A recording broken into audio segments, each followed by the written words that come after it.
Well, wouldn't you know it? It's turning out to be an awfully nice night after all here in North Texas. Welcome inside Globe Life Park here in Arlington. Aaron Goldsmith alongside Mike Flowers. A little bit of a rain delay, but some good news. The tarp is off the field, and this lengthy road trip for the Mariners is about to begin. And Mike, how about a look at tonight's lineup by Lloyd? Thank you, Aaron. Tonight's starting lineup is brought to you by Chevron. Leading off, Justin Ruggiano, the leadoff hitter, and playing center field. Fifth different leadoff batter this year for the Mariners. Then it is Smith, the DH, hitting second. Cano, Cruz, and Seager in the middle of the lineup. Ricky Weeks getting the start in left field and will bat sixth. Miller, Bloomquist, and Zunino rounding out the nine for the Mariners. Take a look at Gallardo. The Mariners just saw him on the homestand and what he's done this year. This will be his fifth start, a 3.92 ERA, a 2-2 record overall, 21 strikeouts to 5 walks. He throws a lot of strikes. Will try to keep the ball on the ground. Opponents hitting .299 against him. Tonight's defense brought to you by American Family Insurance. Martin in center field can go get it with the best of them. Great arm with Chu in right. Beltre and Andrews on the left side of the infield. Odor and Moreland on the right side, and Chirinos will do the catching.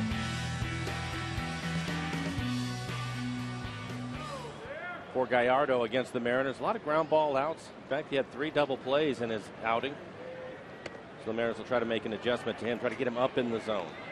I know, Mike, he was somebody that really impressed you with how he was able to change speeds. You mentioned keeping the ball low, but this is a guy who's been around for a long time, but his first trip in the American League. Well, he has been, and he's been a quality pitcher. And again, he'll work off the edges of the plate, but if he falls behind like he has right now, you'll see his fastball at times. It'll be 86 to 92 miles an hour. He'll take a little bit off of it to get a little more sink to it and keep it on the ground. Falls ahead to Ruggiano early. I think his best off-speed pitch will be his curveball. He likes to throw his slider, but it's been knocked around a little bit, and you won't see much from his changeup. Ruggiano leading off for the first time this year. This is the 5th Mariners leadoff hitter this season. For Ruggiano, the first time batting leadoff since he was with the Marlins back in 2013. Did it just under 20 times that season. But that's been the only time in Ruggiano's career that he's been at the top of the lineup card. Full count after it started off 3-0. This is a little bit of an interesting lineup tonight for the Mariners. You can see Seth Smith, the left-handed hitter, on deck, but facing a righty in Gallardo. Lloyd is putting in a lot of his right-handed hitters, and some of that, Mike, because of a couple of lefties we'll see, and a chance to give the right-handed hitters some time on the field, which hasn't necessarily been the case early on this season. Well, I think there's a couple of reasons for it. As you mentioned, you have Detweiler and Rodriguez starting the next 2 nights, and good at bat for Ruggiano as he gets the walk. But I think more importantly, a lot of these guys they're used to playing every day in spring training, and then you start the season, and they understand what their role is and have accepted it. If you want them to be productive, you try to run some at-bats together for them. And Lloyd, I think, looking at the 2 lefties going the next 2 nights, let's get the righties in there, and the other guys need a break. So need to get Jackson a day off for the Mariners, and Morrison has struggled against Gallardo, just 1 for 16. Good day to get him the day off. That's why Willie's over at first. So there's a reason for it, even though this is the lineup you would normally see against a left-handed pitcher. So here is Smith. You mentioned Detweiler. The Mariners really got to Detweiler on the recent homestand. The Mariners went 4-5 on that homestand. The lone series win came against these Rangers, taking 2 out of 3. And then Wandy Rodriguez will be on Wednesday against Felix. Rodriguez recently called up from AAA Round Rock. Gallardo falling behind to both Ruggiano and now Seth Smith, 2-0. Well, we're used to seeing him throw strikes. So far, 8 pitches, only 2 strikes from Gallardo. Has not been able to find it as of yet. There you can see the first-year manager for the Rangers, Jeff Bannister, taking over for Ron Washington. You know, we were talking about this earlier, Mike, that it seems like every time the Mariners are here in Texas, something is happening. The Mariners were here last year when Ron Washington stepped down. They were here last year when Prince Fielder decided that he had to get neck surgery, was out for the year, and then of course here today with all the Josh Hamilton brouhaha that's going around at the ballpark here. That was a big deal here at the ballpark. Hamilton was here at the ballpark for a press conference earlier this afternoon. But that was a deal that was strange. It's one thing to see a player sign as a free agent in your own division, but to have somebody in your own division being traded back, I think, is a bit strange, first and foremost. So we'll see what happens with Hamilton. It sounds as if he's going to have a few days, and then he's eventually going to start on some rehab for his shoulder more than anything. So he's a guy that has been injured this year, and they're trying to get him healthy again. But it'll be interesting to see what he has left in the tank when he comes back. Or obviously his best years were here for Texas. Now there's no question an MVP. John Daniels, the general manager, saying mid to late May is his hope for Hamilton on the field. 3-1 pitch. And how about that? A couple of walks to lead things off from Gallardo. Gallardo injured tonight, having walked only 5 over his first 4 starts. And that'll bring Mike Maddox, the pitching coach for the Rangers, onto the field to talk to Gallardo. Right now 11 pitches, only 3 strikes. A bit surprising to see that. Well, Gallardo, a pretty interesting story. 29 years old, was born in Mexico, but his family moved here to Texas early on in his life. In fact, he went to Trimble Tech in Fort Worth. So Gallardo grew up a very hardcore Rangers fan, but then was with the Milwaukee Brewers for the first 8 years of his big league career. Was the opening day starter this year for Texas. Yu Darvish on the disabled list. Derek Holland was healthy at the time, but they didn't want to start him until the 5th turn of the rotation. But Gallardo, even when he was traded, really said, listen, it's good to go back home, but I have some ties to Milwaukee. They've been very good to me. He was an all-star with the Brewers. That was back in 2010. So now facing Cano with 2 on and nobody out. Mike, not sure about you, but when filling out the scorebook today and you write down 288 for Cano, it seems like he's hitting much higher than 288. Well, he had the stretch in Oakland where he was 0 for 13 and was lining out all over the place. And then he had the hitting streak that he had for 11 games, 12 games, and he had his average up over 300. But at this time of the year, 104, you can drop 15, 20 points, and now he's at 288 from 304.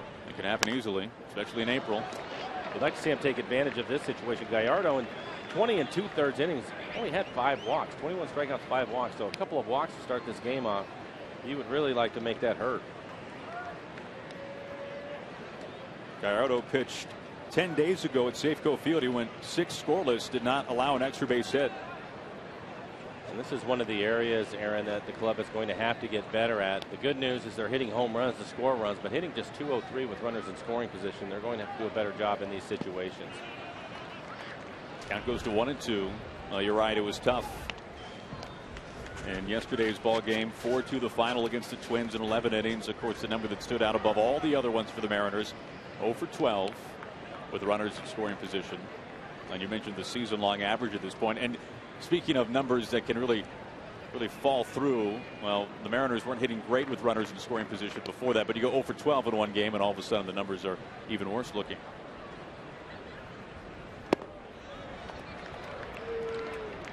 Two balls and 2 strikes to Cano. We talked so much about Kyle Seager loving to hit here in Arlington, and Cano, it's pretty friendly confines for Robinson as well. He's hitting just over 315 lifetime here in Arlington. And any left-handed hitter has to like right field here at Globe Life Park.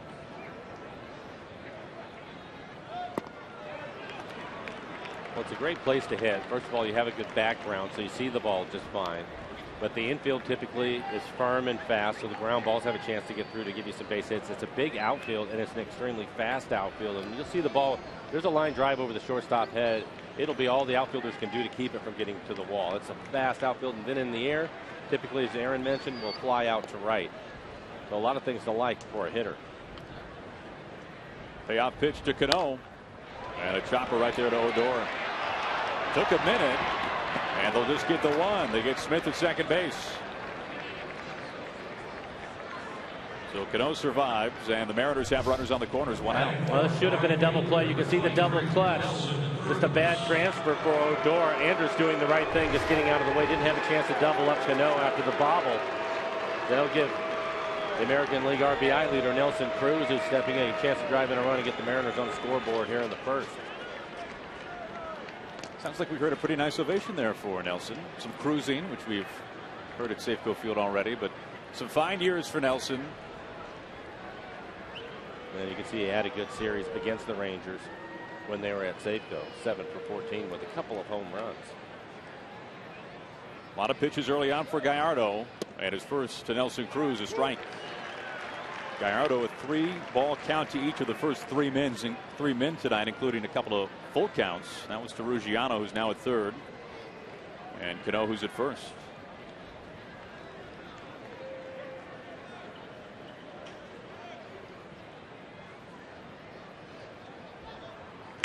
Big rip to make it 0-2. This is one of the better fastballs we've seen from Gallardo. The reason being he wants to elevate it, throw it above the hands, and is able to get it there at 90 miles an hour, right at the top of the strike zone. Good fastball from Gallardo.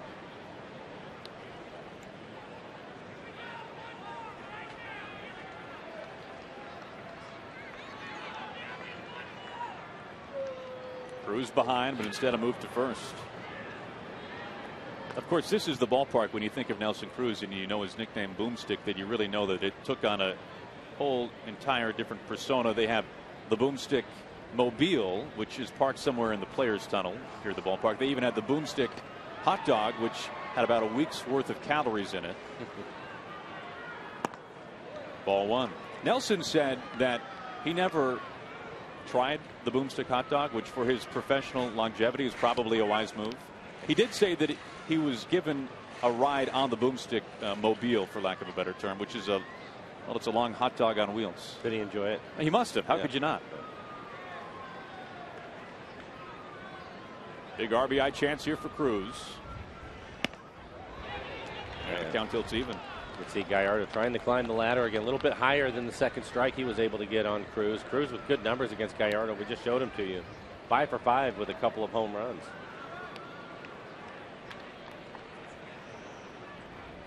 21 pitches now for Gallardo here in the first. Only 8 strikes. And only 1 out. Right-sided through. Mariners take an early lead. Ruggiano scores standing. Cano into second base, and Nelson Cruz at his first at bat back in Arlington in a Mariners uniform drives in a run.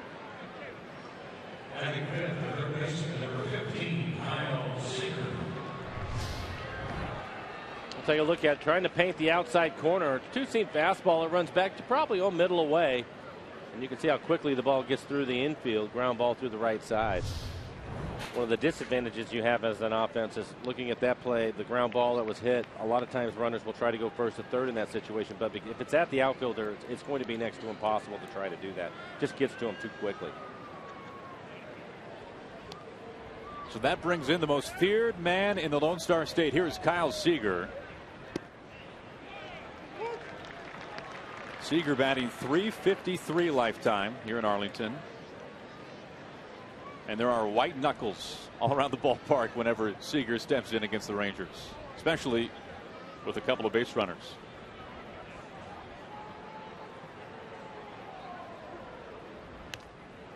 Oh, 0-2 quickly on Seager. He's done some damage hitting .353. He has 14 doubles, 7 home runs, 22 RBIs over the 34 games. Careful. You can see his numbers overall against the Rangers.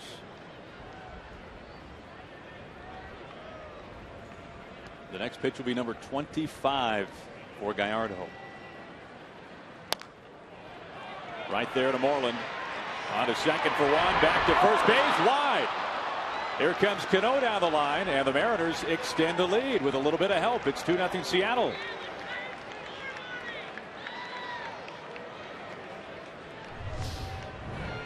We'll take a look at the fielder's choice to second. Andrews hesitates a little bit. He's waiting for Gallardo, but he throws it back behind him. So a good break for the Mariners. Cano, who was on second base, was paying attention. It takes off immediately when it gets past him. So the Mariners pick up another run. Good hard slide by Nelson Cruz going into second base.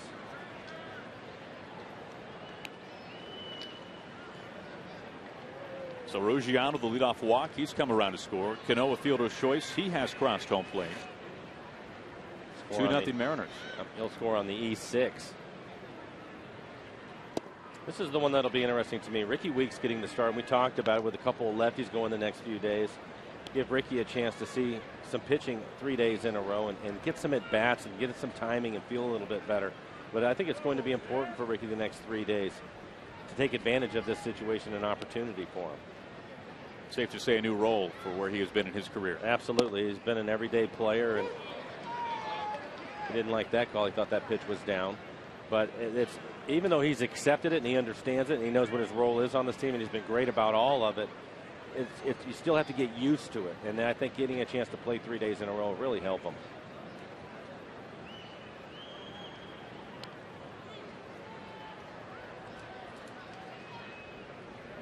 Seager, the lone base runner. The next pitch to Weeks misses low. So Gallardo routinely falling behind here in this first inning early on. Nearly 30 pitches. He's a little bit closer in this at bat, though. All 3 pitches fastballs, 2 seamers, different velocities. The last one at 91, but all of them at the bottom of the strike zone. He wants to stay in that area.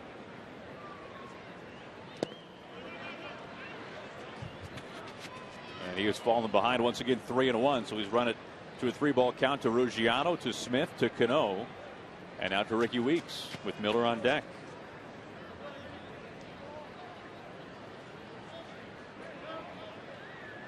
Opponents have been able to make contact so far this year against Gallardo, batting nearly 300, 26 hits over the first 20 2/3 innings. Slicing to right.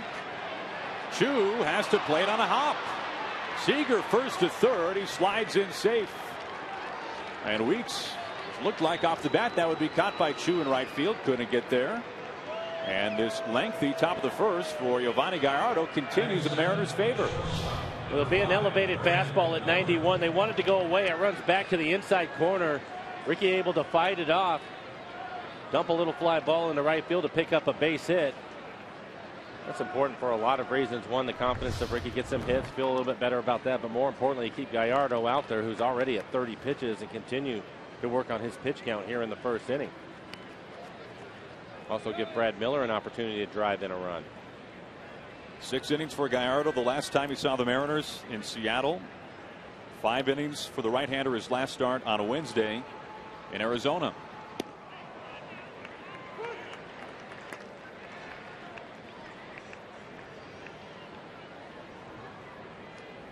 Nice start for Miller, batting just over 290. 7 early RBIs in April. Chance for a couple of more here. Not close to making 1-1. Nice homestand for Miller back home. Mariners went 4-5 overall.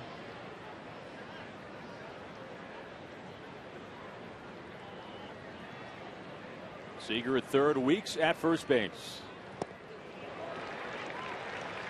And we see the curveball that time from Gallardo. Surprised we haven't seen the curveball earlier with the struggles he's having with his fastball. But 2 curveballs to Brad Miller now. First pitch curveball, and then that one he was able to throw just below the hitting area.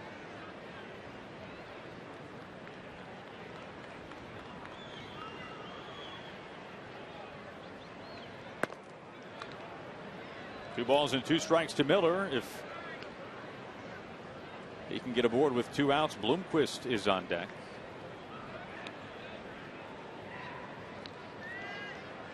Next pitch will be number 35.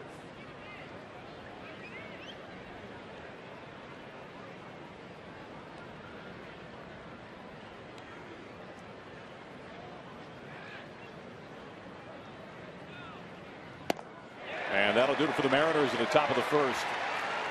Miller down on strikes, but the Mariners grab 2. Nelson Cruz makes it 1-0, then helped out by an error on a ball put in play by Seager. Mariners the early lead.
Inning. And Mike, how about a look at tonight's Rangers lineup? For the Rangers, the lineup has struggled a little bit, but Martin, he is key. You want to keep him off the bases. Leads the club with 5 stolen bases.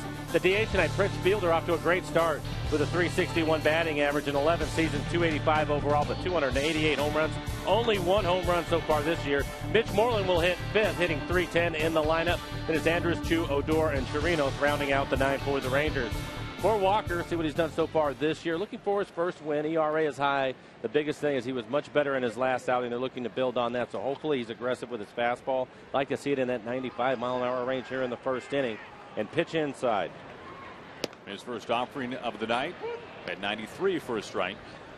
Well, you talk about being aggressive, Mike, and Mike Zunino was talking about this earlier today inside the clubhouse, saying that going into the last start against the Astros, they really emphasized being aggressive, pitching inside, pitching up and in, and it really paid dividends for Taijuan. Well, it's what we saw at the end of last year, and we saw it throughout spring training, and for the first couple of starts, he had gotten away from that. And played to Seager near the line. Makes it look pretty routine. 1 out. Mariners defense brought to you by American Family Insurance. Ricky Weeks getting the start in left. Ruggiano in center field. Nelson Cruz out in right. Seager is at third base. Miller and Cano playing up the middle. Willie Bloomquist getting the start at first base this evening, and Mike Zunino will do the catching. See what he did Tuesday. 101 pitches to get through 5 1/3. All the numbers look good except for the walks. 4 walks. You want to stay away from that, especially in this ballpark. But 8 strikeouts for Taijuan. And Aaron, as you mentioned, I thought he was much more aggressive with his fastball. There's another good fastball on the inside corner at 94. Nothing wrong with making hitters at this level a little bit uncomfortable. When I see Taijuan Walker and you see the overwhelming velocity and you see a curveball that time, but he's got the cutter, the slider, makes you think a little bit of a performance we saw last year against the Mariners. David Price spent a complete game in Seattle, and he has overwhelming velocity as Taijuan Walker touches 95 and gets his first punch out tonight. And it's nice to see a pitcher trust the velocity and not try to get too cute with it. David Price is maybe the best at that, and Taijuan Walker is certainly in that mold. Well, I think that the biggest difference is David Price is a veteran pitcher. I had a couple of scouts talking to me today, and they were asking me about Taijuan Walker and James Paxton. And I said sometimes I think there's that fine line between wanting to pitch at the major league level because you think you have to, and knowing that your stuff is good enough and trusting it. And I said for these 2 young pitchers, I think they go through a little bit of that. And now Taijuan, I think, has convinced himself this is the way he has to go about his business. And I think the main thing with his fastball at 95, and at times he'll touch 97, but he'll be in that 95-mile-an-hour range. If he pitches inside, it'll make his changeup and his curveball much better. And I think that is when you start to see the pitching side of it. But you have to go out, especially when you are blessed with an arm like he is, and establish it early. And let them know you will pitch inside. Yeah. And it doesn't bother you at all. Good test here against Fielder, off to a nice start. And he quickly works ahead, 1-2. So Taijuan, 8 pitches, 7 strikes, 9 pitches, 8 strikes. Boy, disposed of Figueroa on 3 pitches.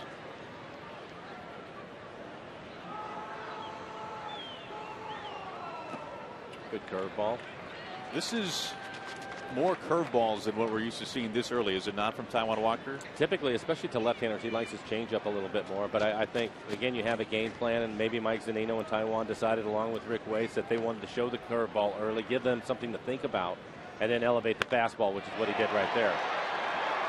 Weeks into the corner. Weeks out of room. Has to play it off the wall. Fielder in at second base. A 2-out double. Well, Fielder has been a hot hitter for him, and I think this is a good pitch by Taijuan. He wants to get to the top of the strike zone. He gives him a good fastball. Leaves it out over the plate. You see Zunino wanted it inside. Maybe that's the only thing. But it was a strike at the top of the zone at 95, and Prince Fielder has been hot and able to handle that pitch. Most hitters will not get to it. That's some serious opposite way power from Fielder. A man that Lloyd McClendon knows well during their time together in Detroit. So here is Adrian Beltre, the former Mariner. A man looking like he is on his way to Cooperstown whenever he decides to hang him up.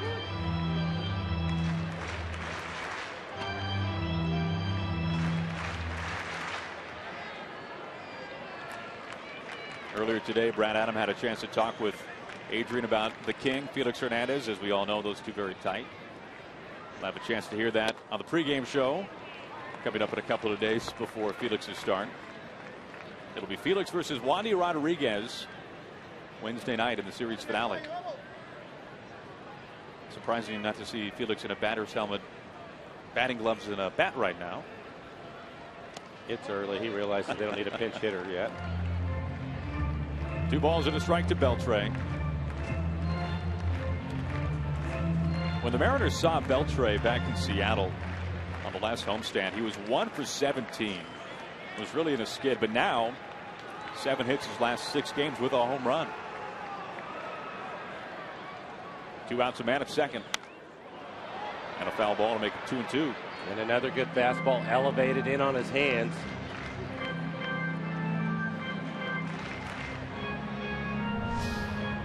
Take a look at this fastball at 95 miles an hour. Again, that's a tough pitch to get to. And by doing that, you open the plate up. He can come back with a curveball if he would like. Maybe go back in there with another fastball, elevated a little bit more. We'll see. Playable there, shadow left. Miller a long way to go for it, and he's got the range to make the catch. Beltre pops to short, and that'll do it for the Rangers in the first. They leave Fielder at second. We go to the second inning. Mariners on top 2-0.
By Root Sports, as the Mariners take on the A's. The first 20,000 fans receive this very collectible bobblehead of the arrow shooting closer of the Mariners. Get your tickets at mariners.com, and you can see this gives you some scale as to how large the bobblehead is. That is the Beltre Buster behind it, which Mike would make a good appetizer for you, don't you think? Oh man, I think that would be some problems there. But I love the bobblehead of Rodney. The bobblehead is fine. Yeah, shooting the arrow. We'll take 20,000 of those over 20,000 Beltre Busters.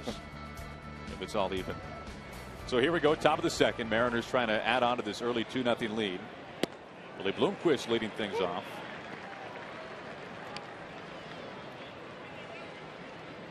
Willie playing first base. I'm sure over the next couple of days we'll probably see him get a chance to maybe play shortstop. Maybe even the outfield. You never know. You look over the course of Willie's career, he's literally played everywhere except for behind home plate and up on the mound. Can do a little bit of everything. Slicing high to right. Chu. Watch this land for a souvenir. 1-2 to Bloomquist.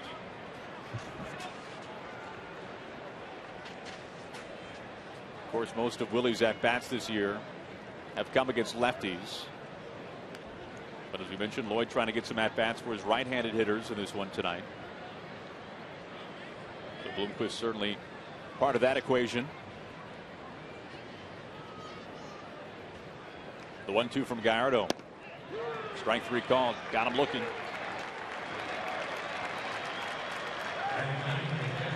First punch out for the Rangers starter, who now faces Mike Zunino.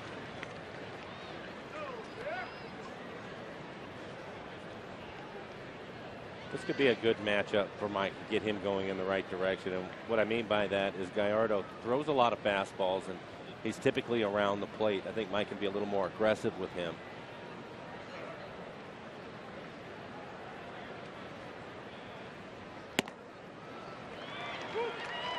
One thing that we have heard Lloyd say along those lines, Mike, is that he would like to see Zunino be a little bit more aggressive, as we've seen so far in the first month of the season. More times than not, it looks like Zunino is in there with an 0-2 count. Lloyd has joked a little bit about it, saying that he knows what that's like. When he was playing, there were weeks when you feel like you're walking to the batter's box and you're already behind 0-2. It's amazing, and I don't have an explanation for it, but in this game, it seems that way. The guys that are struggling, they're always 0-2, 1-2, and you can look across the board. League averages, they are not good in that count. And Mike here he is right away in an 0-2 count. So hopefully things will turn around for him soon. Just off the plate, a ball and 2 strikes. Well, so far this year, when Zunino has been behind in the count like he is right now, 1 for 22. It's not easy, especially at this level, especially for a young hitter. Down on strikes. But it's interesting when you hear about somebody talking about being more aggressive, it's not as easy as just going up there and swinging to the first pitch. No, it's not. But I think that's a good example of it right there. You see Mike, and he's trying to get a look. It's his first time up, but he's trying to get a look, and the first pitch is elevated middle away, and then Gallardo starts to go to work on him and throws a fastball in the inside corner, fastball just missing the outside corner, and gets it a little bit further away. So they start to expand on what you're looking at. It makes it more difficult. First pitch swinging, Ruggiano. A lift to center field, but an easy play there for Martin. So a 9-pitch second inning, very different from what we saw from Gallardo in the first. We're through 1.5. Mariners have the lead.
All right, thank you, Angie. First pitch jumping on it right there is Mitch Moreland. And an easy play for out number 1. So 1 up, 1 down as we take a look ahead to tomorrow night.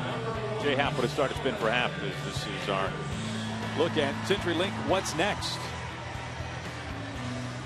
Happ has been He's really pitched well. Been part of the bedrock so far for the Mariners pitching Well, wise. and he's not only, you look at his numbers, and you probably have another win on there, but more importantly, he's pitched deep into games when that's been difficult for the rotation early on. It's been him and Felix. So hopefully these guys can get on a roll. Lloyd mentioned it before we left the homestand. He would like to see these guys compete with each other, and if you can make that happen, then that will save your bullpen. Your bullpen will be better. A lot of things work well if that's the case.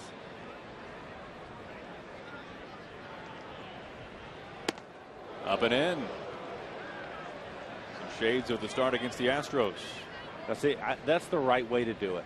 That is exactly the right way to do it. And that's sending a message. You're not trying to hurt anybody or hit anybody, but you're letting them know, don't lean out over the plate on me.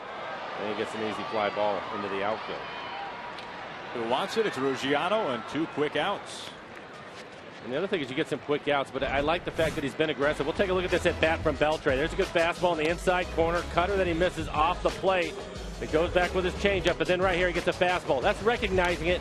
Goes a little bit higher, elevates it just a little bit more, and he gets a lazy pop-up on a jam shot. That is pitching right there, but using it, your best stuff, and hitting your spots. I thought that was really good stuff right there. It's Mike Zunino calling the game, but Taijuan Walker executing some pitches. If he can continue to do that, he'll be in good shape. And then the other part about it too, Aaron, is we talk about getting deep into games. In his last outing, 101 pitches, 5 1/3.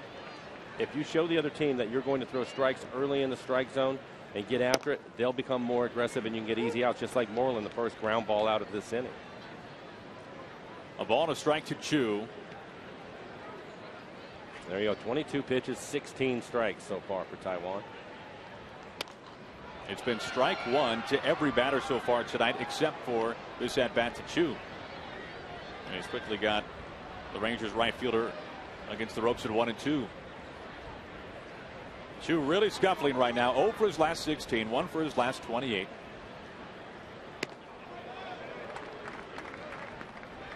Chu last season was part of a great hope movement here in Arlington, with Fielder, with Chu both coming over, signing the big, in Fielder's case, the trade for Kinsler, but Chu a big free agent contract. And then, as we know, things did not exactly go according to plan last season. Well, unfortunately, they were never able to get to their plan. They had so many injuries. Chu was hurt for a while. Of course, Fielder out for the majority of the year, and their pitching staff just fell apart. Injuries really hurt them. Stays alive, full count. And we've already seen some of that this season for the Rangers, especially the pitching category.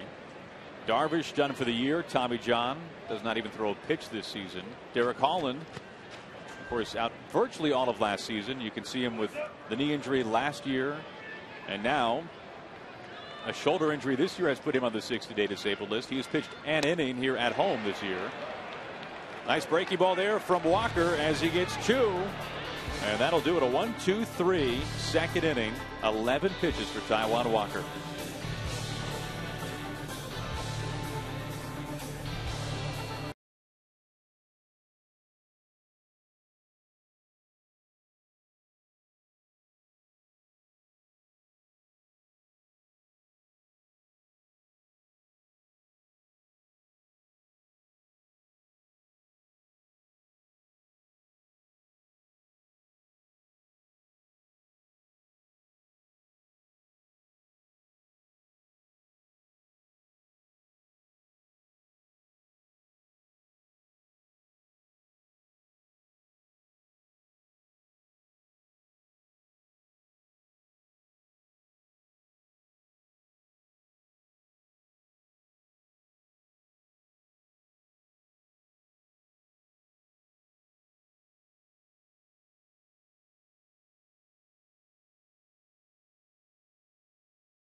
Difference of the game. And it's Nelson Cruz with a base hit in the first inning. He drives home the first run. That's Ruggiano, the leadoff hitter, had walked, and he scores. And then Kyle Seager, a ground ball. Take a look at it. Andrews, the shortstop, throws it away. Cano, who had been at second base, paying attention, is able to score on the play. Give the Mariners an early lead. First pitch strike into Seth Smith, so the Mariners jumping on Gallardo early. He really labored in the first inning, threw about 35 pitches, and then threw less than 10 in the second. So much needed bounce back inning for the Rangers starter. Well, the important part is he starts the game off with a couple of walks, and you'd like to take advantage of it, and the Mariners did that. You have to feel that a veteran is going to make some adjustments and settle down. It appears that he's been able to do that as he's quickly ahead of Seth Smith. Any chance an hour-long delay factors into that at all? Did it for Taijuan Walker? No, I don't think so. I think if it was going to be a factor, it would be more for Taijuan, the young pitcher that's anxious to get out there. Gallardo's been around long enough to where he's dealt with that before. I don't think it's a problem. Gallardo, this is 9th season in the majors, his first with Texas.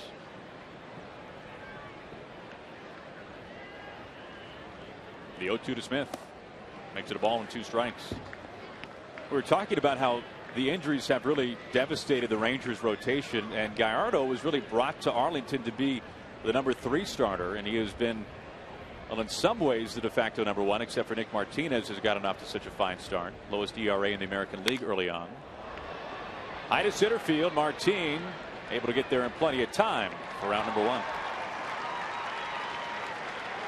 Well, the Mariners square off against Dustin Pedroia, Pablo Sandoval, and the Boston Red Sox for an early season showdown with a 4-game series at beautiful Safeco Field. It begins Thursday, May 14th. We hope to see you there. Get your tickets early and save at mariners.com. Well, we talk about pitching woes. The Red Sox have really struggled pitching, the rotation especially. They were part of a slugfest the other day. 18 runs scored against them at Camden Yards in Baltimore. Well, now nobody on for Cano. Well, they were able to pick up a win today, but it was a nail biter. They won 6-5, so their pitching still gave up some runs, even though they were able to win. We talked about hope in Arlington last year. There's been a lot of hope in Boston this year with some big free agent additions. Hanley Ramirez, of course, the Panda, Pablo Sandoval. We'll get a first-hand look coming up mid-May. Cano reaching on a fielder's choice his first time up. Ended up scoring the second run.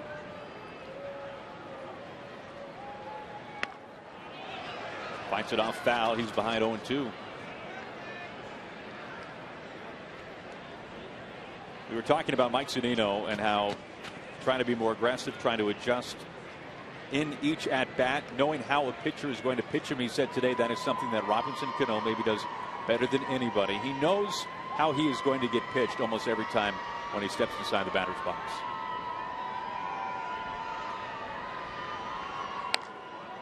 High fly, right field. Chu into the corners, got some space. Round number 2. Gets a slow curveball. I thought he was able to get enough of it. 78 miles an hour on the inside corner, but he catches it off the end of the bat.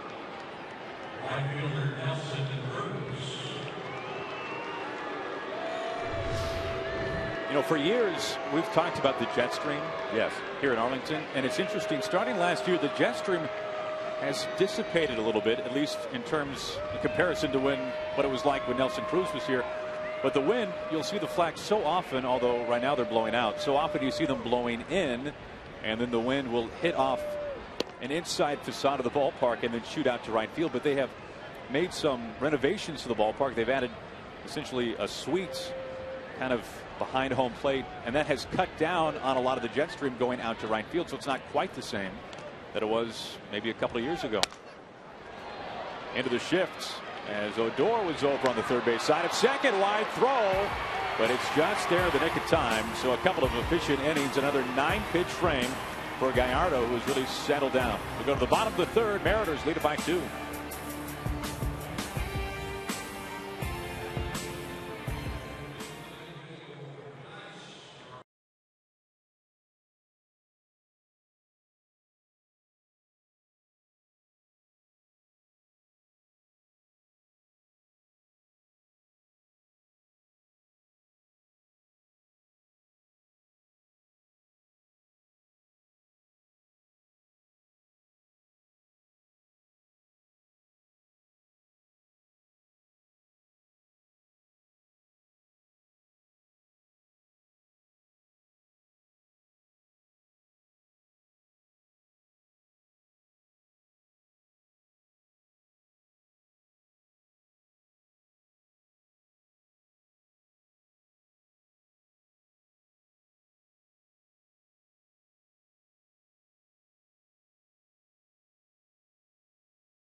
By Alaska Airlines. Enjoy free entertainment on your personal device. Learn more at alaskaair.com. By Emerald Queen Casino, presenting Whitesnake Live, the Purple Tour, May 29th. For tickets, just go to emeraldqueen.com. And by Safeco Insurance. Find a local agent at safeco.com. Do more. So here we go. It's turned out to be a pretty pleasant night here in Arlington. Odor showing bunt, and it's strike one. So far, so good. It's easy to say for Taijuan Walker tonight, Mike. I like the way that he's gone about his business. It's something that Rick Waits and Lloyd McClendon have talked about with Taijuan. This is more of what we had seen in spring training from him. So he really is trying to build off of his last start. He's been very aggressive with his fastball, starting to mix in his secondary pitches. It's been a tough start offensively for Odor. He's batting 140. But that being said, for a guy hitting 140, his on-base percentage is near 300. He's drawn 6 walks, and he's been hit 6 times. So a dozen free passes, or maybe not all of them quite free. And he's also making those hits count. He has, so far as you mentioned, 8 hits, but he also has 8 RBIs. That's pretty good. That'll do it. You're right. That's a lot of RBIs for a guy hitting under $150.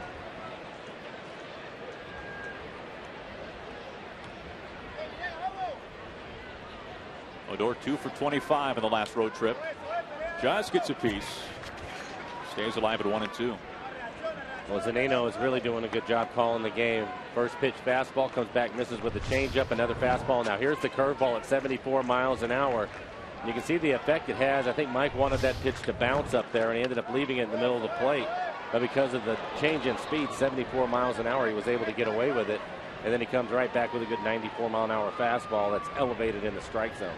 We saw that formula back in the first to Carlos Peguero, second batter of the ball game. It was 95 for a strike, 74 mile an hour curveball for a strike, and then got Peguero swinging on strike 3, mid-90s. Off of Taijuan's glove, Cano, tough plays, got no throw. It'll be an infield hit. Odor with good speed. I think Cano makes the right choice not to throw it. He has a great arm, but I'm sure that he would not have been able to get him. You see, Taijuan will get a piece of it. If it goes over his head, a tremendous athlete, but Odor would have beaten that out.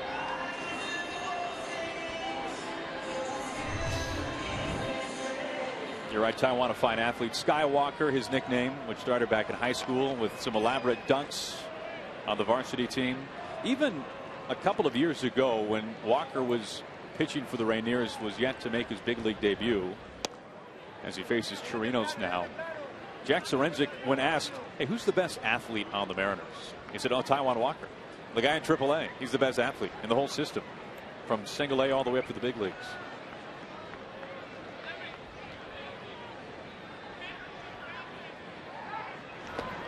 And we've said it before, Mike, but does Taijuan not look like he doesn't belong as part of the Legion of Boom? Were pitchers this big? Were the shoulders this broad, Mike, when you were playing? No. The thing that's amazing is, and I didn't realize this, but when the Mariners were down playing the Dodgers, that he had actually played in that stadium and hit a ball in the gap because he was a shortstop at the time. So for a man that is his size and able to play shortstop is impressive. You're right. He played there but never pitched there. Right. For his high school team. That was a pretty emotional night this year when he pitched there on Jackie Robinson Day. Had about 30 friends and family there. It was a tough start for Taijuan. A lot of emotions. The 1-1 in tight.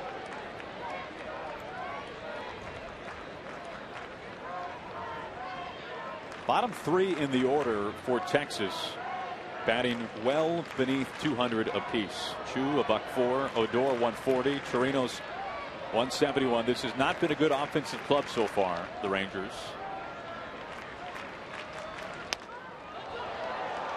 In fact, as a team, Texas batting .211. That is last, not just in the American League, but in all of baseball. Not hitting for a whole lot of power, not hitting many home runs. Only the White Sox and the Twins have hit fewer so far this year in the American League. Steve Buechele, the new bench coach for the Rangers. To his right, Jeff Bannister, the new skipper. Big rip and a miss there.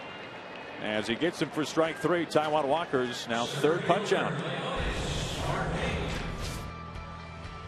Well, you can take a look here. The numbers are startling. Felix and J. Happ compared to the rest of the starters, Mike, and you can tell that pretty soon here the rest of the starting rotation will need to start picking things up a little bit. Well, and I think we're starting to see evidence of that. Paxton was better in his last outing. Of course, you have Taijuan Walker. Elias, I thought, really pitched well coming up for Iwakuma, who went on the disabled list. So I think you're going to see the numbers that we just showed you on the right side. Soft line drive to Seager over to first base, and he gets doubled up. Odor off the bag, and that'll help save a pitch count a little bit. Through 3 innings, Mariners still lead at 2-0.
Most important thing, throwing strikes, and you can see the Rangers being more aggressive. But a line drive right at Kyle. Sees the runner off the bag and quickly snaps it across the diamond as Willie Bloomquist will make the catch to end the inning for Taijuan Walker. How many times when talking about Kyle Seager do we say right place, right time? And a lot of that Seager knowing where to be, and a lot of that too Chris Woodward.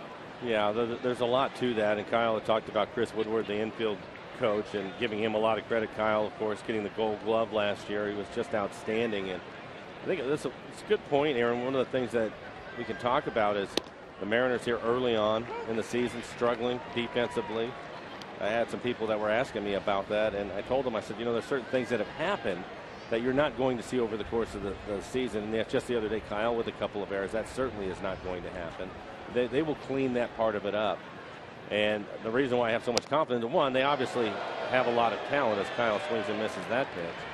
But more importantly, also the thing that you and I noticed last year with Lloyd McClendon is he works these guys every day. Yeah. And Kyle is an excellent third baseman. He obviously won the Gold Glove. That is something that you're not going to see a lot of. So I think they'll clean that part of their game up as they continue to play and move forward. And when they do, you'll see the consistency of the wins start to come and really help out their pitching staff. Only one time last year did Seager commit 2 errors in one game. That was also in April. It was in Miami. So it's about one of those a year. Yeah. He's behind the count. Andrews for out number 1. Seager 0 for 2. It brings in Ricky Weeks. Gallardo is settling in after the first inning. A rough first inning for him. Had to throw a lot of pitches. The Mariners able to score a couple of runs, taking advantage of a couple of walks from Gallardo. But you can see more of what we were seeing at Safeco Field, where he's moving the ball around, changing speeds on his fastball, sinking the ball, and starting to mix in his curveball to keep the guys off balance. Starting to see more and more ground ball out from him, 2 in a row now. 1 out, nobody on for Weeks. Gallardo 9 pitches in the second. Another 9 pitches in the third. He sat down the last 8 Mariners hitters that he's faced. So you're right, really settling in. Weeks is single his last time up. It was really almost a bit of an excuse me single. Were you surprised that dropped in front of you? Not really, because in this ballpark, most of the time in right field. The right fielders will play deeper, and Ricky has power to all field, so he was playing deep. And then when you see a ball that's elevated in the zone and somebody that has power like Ricky, and they take that big swing, your first step is back, which is what Chu ended up doing. Had a late break on it, and after that he wasn't going to make up the distance. But you'll see that more times with the guys that have some power, and they will fool some outfielders with the big swing, especially if they see the ball elevated because they expect it to get squared up.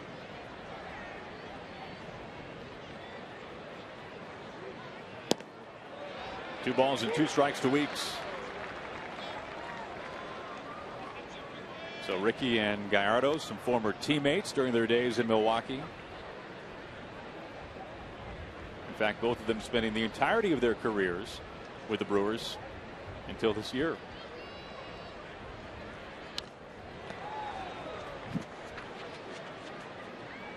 One of the great things to talk about Ricky Weeks about during his time with Milwaukee is Bob Uecker, the Hall of Fame broadcaster for the Brewers, and Ricky telling us that Uecker has his own locker inside of the Brewers clubhouse. That's, Mike, you know you've arrived when you get your own locker as a broadcaster. Have you made the call? I've put in, there's a couple of memos floating around there, some requests. Something about not enough service time, or I don't know. We're trying to sort it out. What a dive there by Moreland. Throws from his knees. Looked like that might squirt through, but instead Weeks is down number 2. Moreland was hurt when the Rangers were at Safeco Field. He only had 1 at bat, and you can see how valuable he is. He's not only swinging the bat well, hitting .310 coming into the game, but a fine defensive play to help his pitcher out.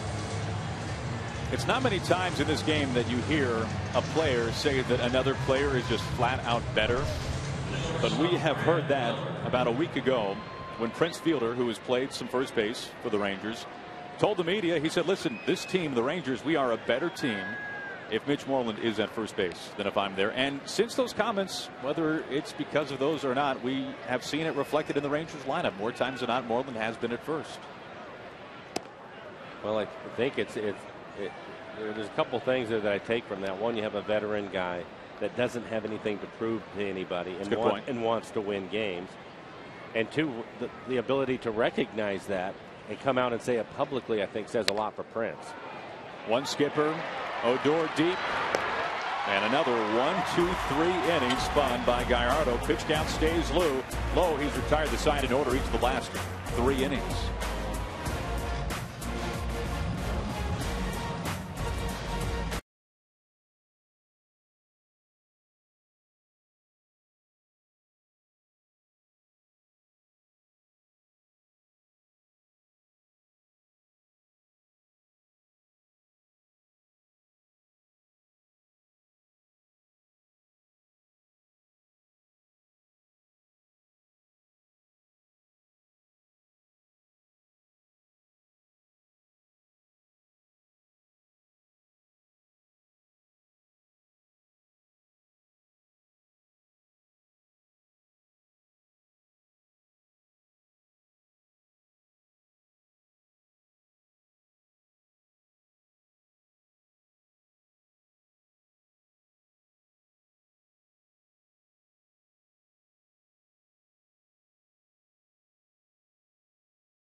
We bring in our own Dave Valley. Val, what are you making so far tonight of Taiwan?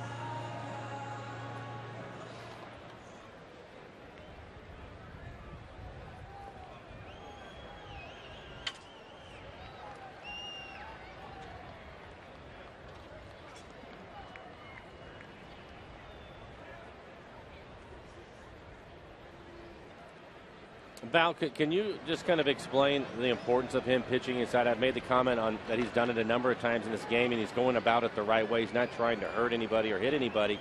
He's just trying to open up the outer half of the plate, and how important that is for Taijuan to continue to do that.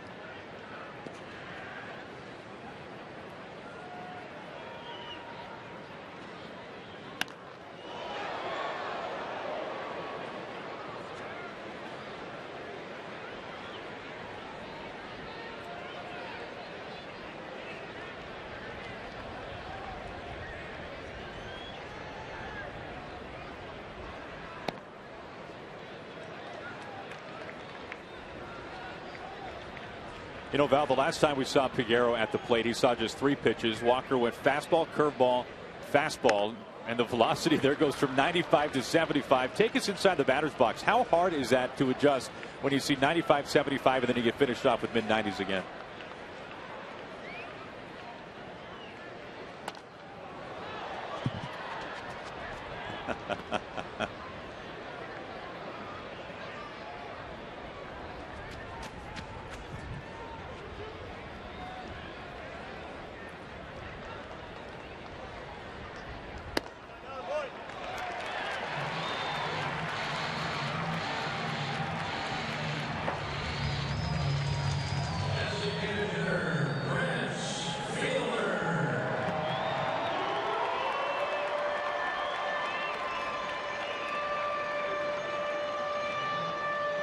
Val, the last thing for me, I made the comment earlier that it looks like, and I gave the credit to Mike Zunino, and I'll see if you agree with me, but recognizing some of the swings that the Rangers are making and Mike adjusting it with the way that he's calling this game.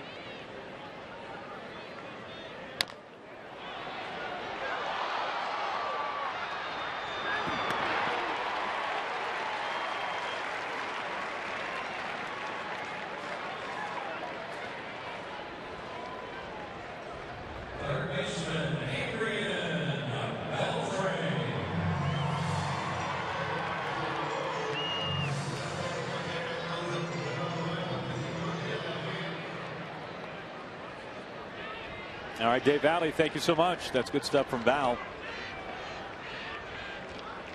Oh, thank you. You know, Val, the more support, you know, you've got some cachet at Safeco Field, so I appreciate that. One out base hit into left field off of Beltre's bat. So really for the first time tonight, Walker's in a little bit of a sticky situation. Well, what we're saying is the Rangers now are adjusting, trying to be more aggressive on his fastball early in the count. I will not be surprised if we see a few more cutters and sliders, maybe even his curveball. Beltre hitting a good fastball at 93 miles an hour right there. Zunino immediately going out to the mound. I'm sure to probably have a quick conversation of that. Second time through the order for Taijuan Walker. Now facing a left-handed hitter in Mitch Moreland. As Mike mentioned, Moreland has been banged up a little bit this year. Minor elbow injury, so not quite as many at-bats as he might normally have at this stage of the season. But he has produced well for the Rangers, batting over 300. 9 RBIs, 1 home run.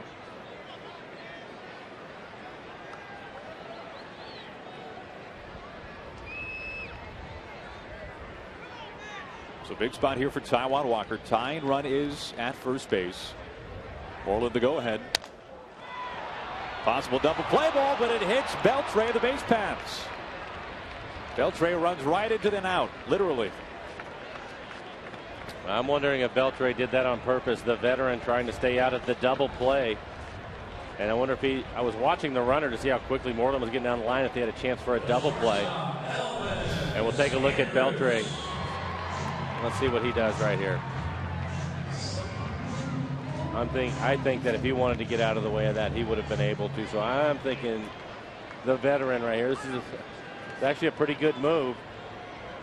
End up with 1 out. The runner, Fritz Fielder, will have to go back to second. You can see him at second base now, and Moreland will be at first. Beltre's out by getting hit by the ball. First pitch to Andrews missing. Well, when you're in the league for nearly 20 years, heady plays like that come a little bit easier, maybe.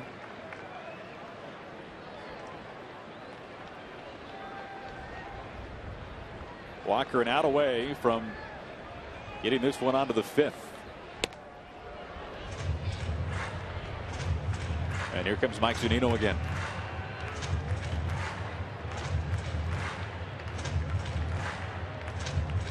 Sometimes for a young pitcher, Aaron, when they get into a little bit of trouble, they start to try to get too fine, pitch off the edges of the plate.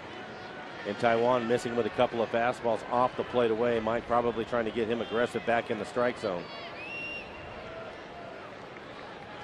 Fielder at second, Moreland at first. 2-0. Miller back a half step, a long rifle throw to first, and it's under Bloomquist's glove. Fielder can take his time. It's into the seats. He'll get an easy pass home, and the Rangers are on the board for the first time tonight. 2-1 Mariners.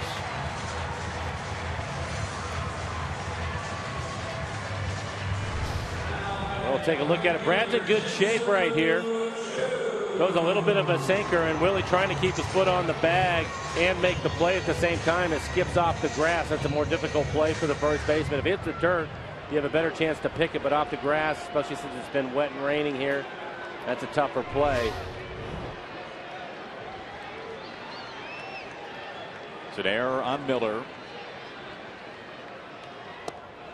2 jackknifed on the first pitch for ball 1.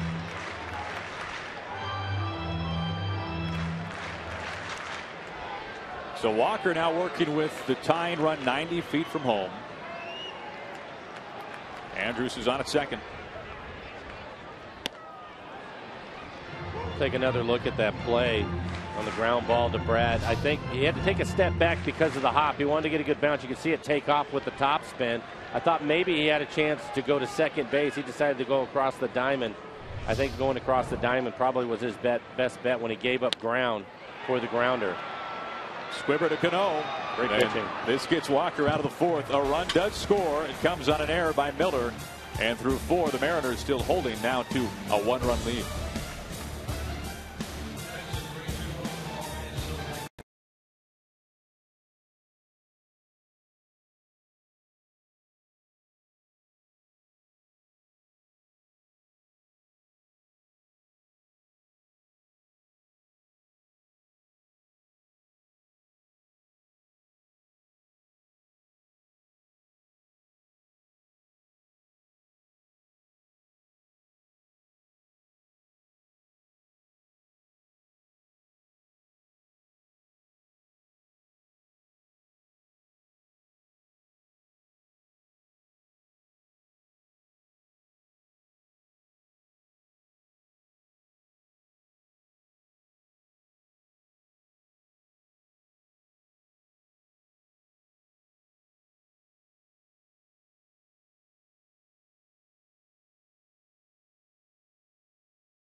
Seattle Mariners baseball on Root Sports is brought to you by the Rockwood Fired Kitchen, Pizza, Burgers, Spirits, by the Grand Puyallup RV Show, April 30th through May 3rd, and by BNSF Railway, sponsor of the BNSF Blast. Glad to have you with us on what's turned out to be a dry evening here in Arlington. Aaron Goldsmith, Mike Flowers. First pitch to Bloomquist. Results in strike 1. Bloomquist batting 8th at first base tonight for the Mariners. Struck out looking his last time up.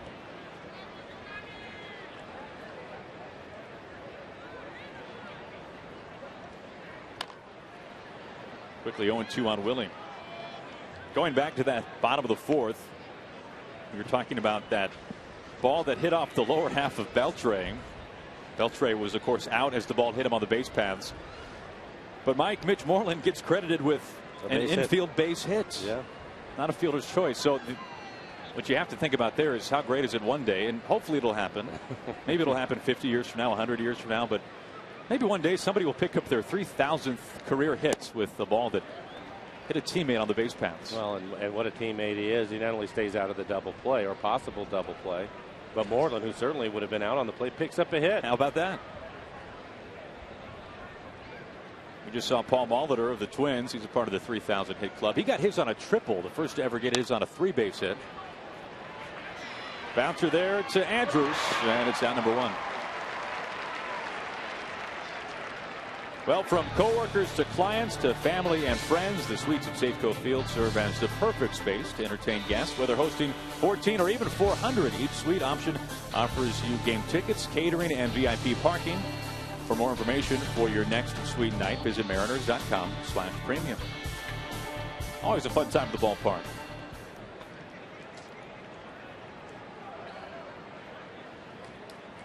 Here is Mike Zunino, 1 out, nobody on.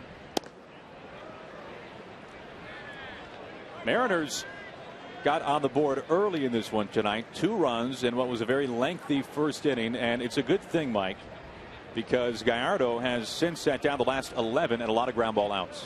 Well, if you look at it, he has 5 ground ball outs in a row right now, and that's what we were seeing at Safeco Field. That's the style of pitcher that he is.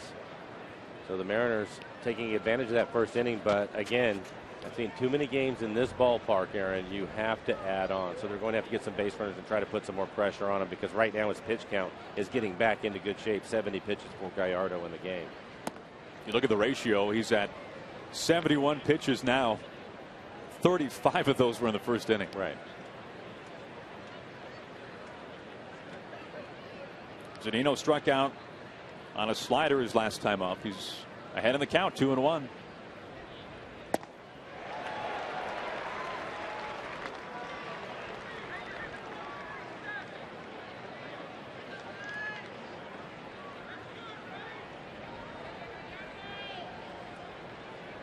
Played in less than 100 games in the minor leagues before getting his call up. The 2-2. And I think some of the early struggles, hitting for average is really where it's at. He's shown power with the 22 home runs last year. But you and I were talking before the game, Aaron, and when you don't have those at bats and you haven't had the opportunity to struggle, because Mike has never struggled in his life till he got here, that makes it more difficult. There's a lot of things going on.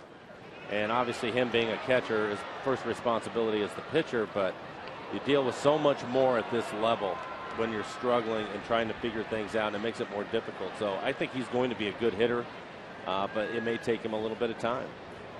And he's too valuable to him behind the plate in what he does.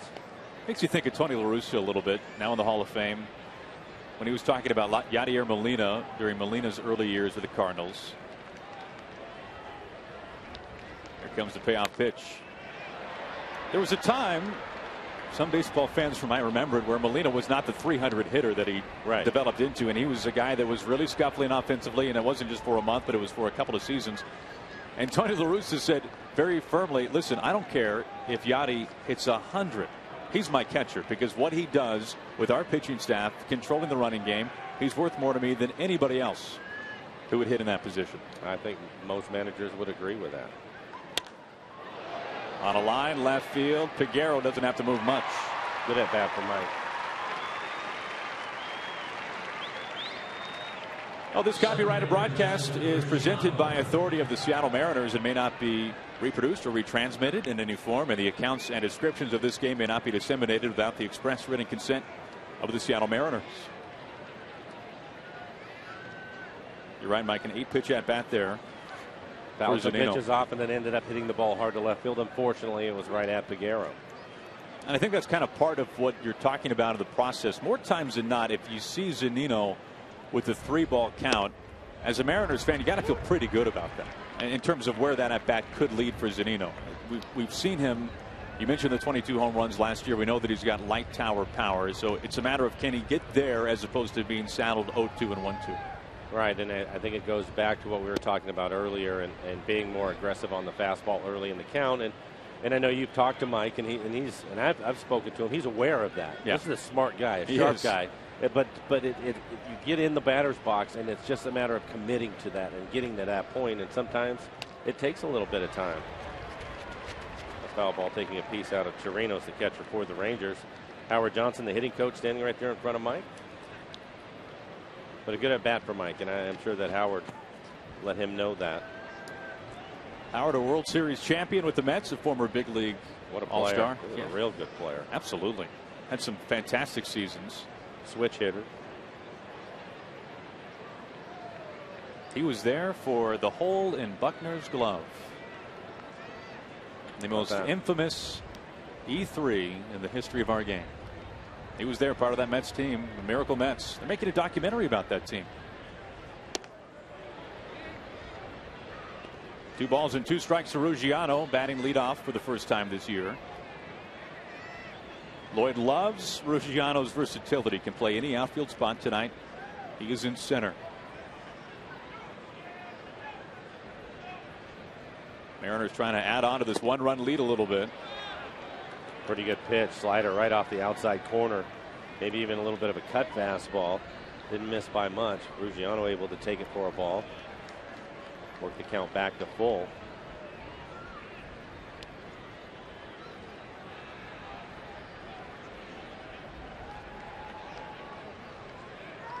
Payoff pitch. Low ball 4, walks him for the second time. So Ruggiano has reached base twice without a hit.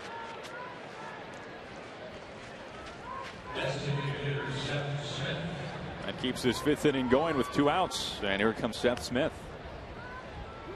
Mike Maddox looking on. Longtime staple here in Arlington.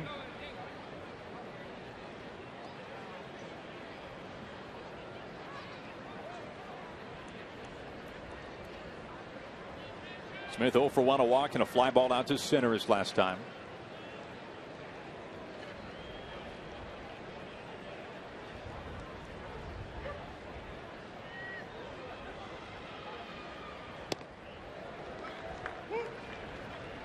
Starts him off with strike 1.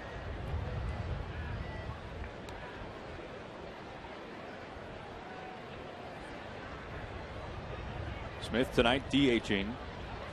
Cruz in right field. Smith was hampered with a bit of a hamstring injury early in the season.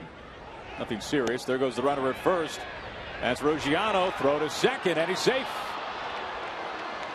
I wonder if they'll take a look at it. It looked as if the hard slide, I think he beat the throw, but I'm not sure that he was able to keep his foot on the bag. Andrus is excellent, and he's out of the dugout taking a look right now. Bannister is the manager for the Rangers, but let's take a look at it. Pretty good jump by Ruggiano. Chirinos with a strong throw, a little bit of a short hop. His foot gets in there into that back. Oh, maybe it did stay on. Wasn't sure. You'll see him hit the bag and almost bounce himself to the outside, but able to keep the right leg, the right foot on the base. That is not an easy thing to do when your momentum hits that bag. A lot of times you'll pop up, but he was able to keep his feet on the ground right here. Boy, good move there. Ruggiano's first steal in his first try. Of course, for Ruggiano, this is a bit of a homecoming, at least to the Lone Star State, born in Austin. So he's at second. A ball and a strike to Smith. A twister, and it's foul. The Mariners so far in this one, 1 for 4 with runners in scoring position. Already an improvement on yesterday afternoon, 0 for 12.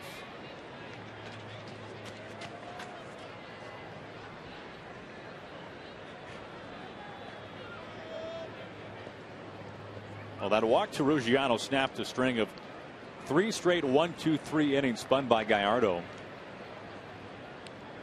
So a walk and a stolen base, and that looks now more like a double.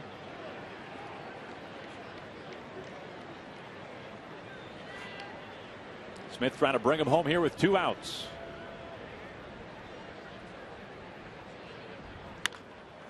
Up the middle, a base hit. Here comes Ruggiano into third, gets waved home. Martin has to hold on to it, and the Mariners lengthen the lead a little bit by a run here in the 5th. It's 3-1 Seattle here in the 5th inning. Nice to see with 2 outs. The Mariners won, stealing a base as Ruggiano works the walk, steals second, and then Seth Smith coming through. Fastball trying to run away from him. Hits it back up the middle. Good speed from Ruggiano. No chance for Martin, the center fielder, to throw him out. So the Mariners with a real good 2-out RBI right there. And now you get into the middle of the lineup. Well, you're right. That kind of checks a couple of things off the list. Hitting with runners in scoring position, hitting with 2 outs.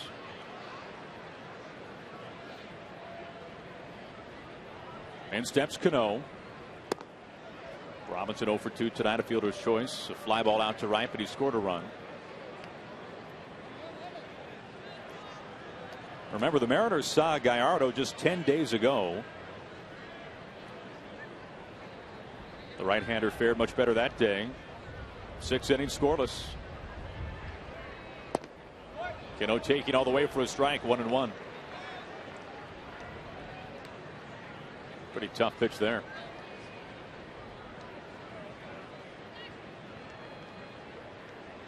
It's a cool night here in Arlington. We had just about an hour's rain delay. Gallardo 35 pitches in the first. This will be number 25 here in the 5th. And it lands for a strike.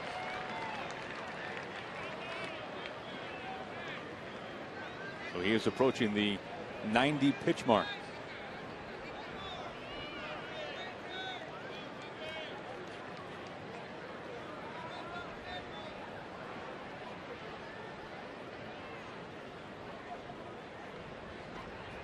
We saw Cano the other day at Safeco Field, Mike, working with the screen drill, the net drill, right, which he was working with Logan Morrison about. What has that done to help him with his swing? Because that's something that he's, of course, known for. Well, I think the biggest thing for it is it keeps him from casting out and getting around the ball. And the part of that you'll see all the time is he can constantly, he's one of the best I've ever seen at leading with the knob of the bat when he goes to swing at it. And that keeps him from getting jammed as much, and he pretty much gets him into the middle of the field. A rare strike 3 looking for Cano. The Mariners transmit, but they grab a run. And the Mariners now lead it by 2 through 4.5.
Tonight, what a start it has been for Taijuan Walker, his first ever start here in Arlington, and he has pitched very efficiently, very economically. A walk, 3 strikeouts, just as we saw in his last start against the Astros, when he tied a career high with 8 strikeouts.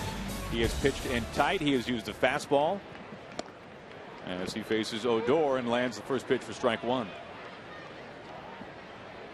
It's good to see the Mariners offense come back and get the run back. Taijuan giving up an unearned run to get the Rangers on the scoreboard, and the Mariners coming right back to get that run back for them.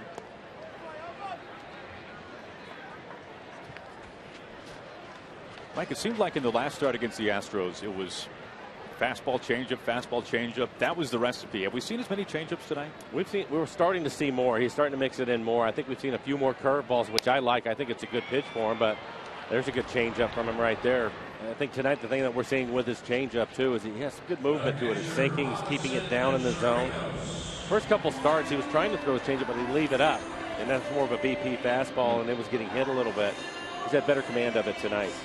One of the conversation points about Taijuan during his brilliant spring training was the addition of a slider. We know that he has the cutter, but of course wanting to add a slider, as pitching coach Rick Waite said, maybe making more of a swing and miss pitch with some more tilt, maybe just a tad slower than the cutter. So that was some of the talk about Taijuan. Have we seen much of the slider so far in his starts this year, Mike? Well, he tried to throw one right there and throw it on the outside corner. I think that they're going to continue to fine tune it.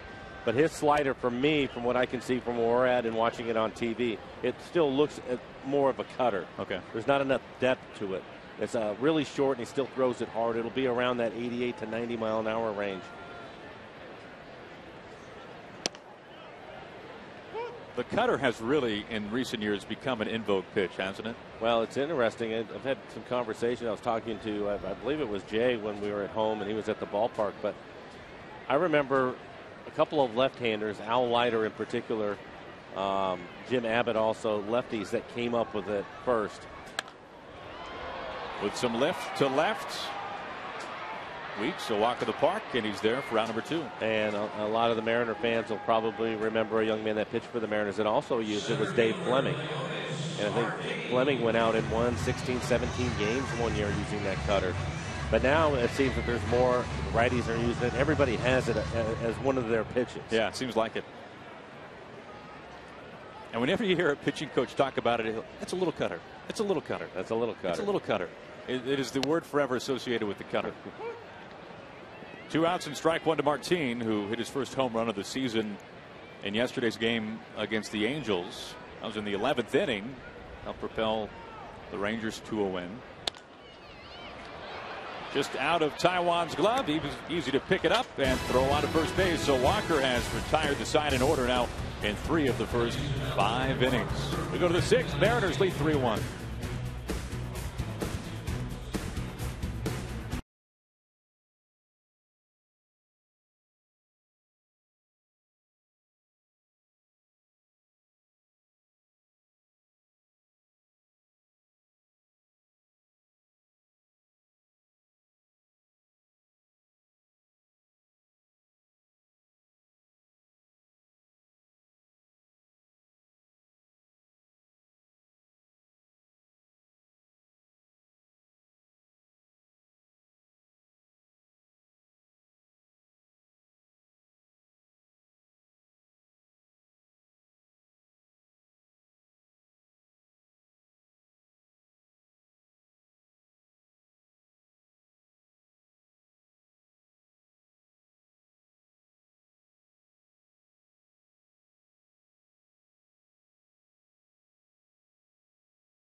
All right, Angie, thank you so much as we start things off in the top of the 6th with Nelson Cruz swinging to the first pitch for strike 1.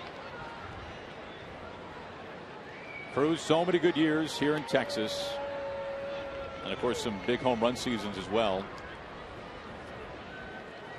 An all-star back in 2009 with the Rangers. Part of those 2 World Series teams. How close did Texas get? Especially in 2011. Crushing. Swinging for the fences to make it 0-2. We were talking earlier about Josh Hamilton. And when you think back to those World Series teams with the Rangers, Hamilton an MVP, one thing that you really can't make a big enough deal about, fair to say, is Ron Washington and Washington's impact on Josh Hamilton, who is now no longer an Angel, but of course now with the Rangers. There were stories of Ron Washington reading Bible passages to Josh Hamilton in his office during the day, hours before the game. That was a very fatherly relationship that those two had, and it seemed like that was some of the success, one of the ingredients. Yeah, definitely part of it. I think that, you know, for Josh, I hope that he's healthy and he gets back here and is able to play the game the way he's capable of. But you have to have that support system first and foremost. When you're having those kinds of issues in your life, you have to have people that you can lean on, and Wash was a big part of that, along with other people from this organization. For sure. Those were the Michael Young days. Talk about a veteran. Got to have the clubhouse. Seager on deck, full count to Cruz. This will probably be the last inning for Bernardo. He has not gone over 100 pitches this year. He's at 95 right now. High fly slicer, right field. Chu watches this land for a souvenir.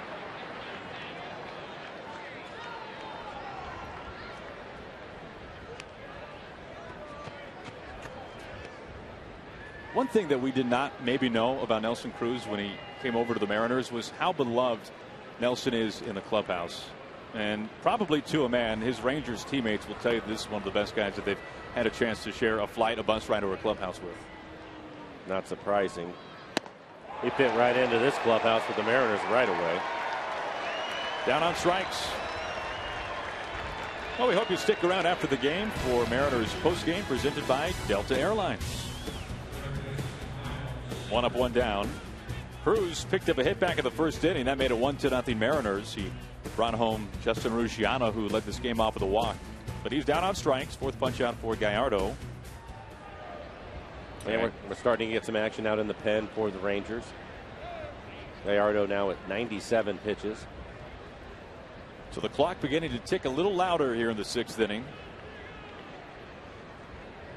His first pitch to Seager.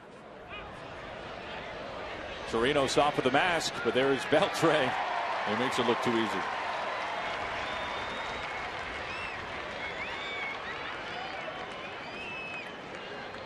Well, time now for our Geico this date in big league history. And when you think about strikeouts, you think about Nolan Ryan, the most ever. You see there, over 5,700, but on this date, picking up strikeout number 3,509. Big league record. We were just talking about Walter Johnson the other day, Mike. We were. But look at where he finished with 5,700. Let's pad the record a little bit, guys. What do you say?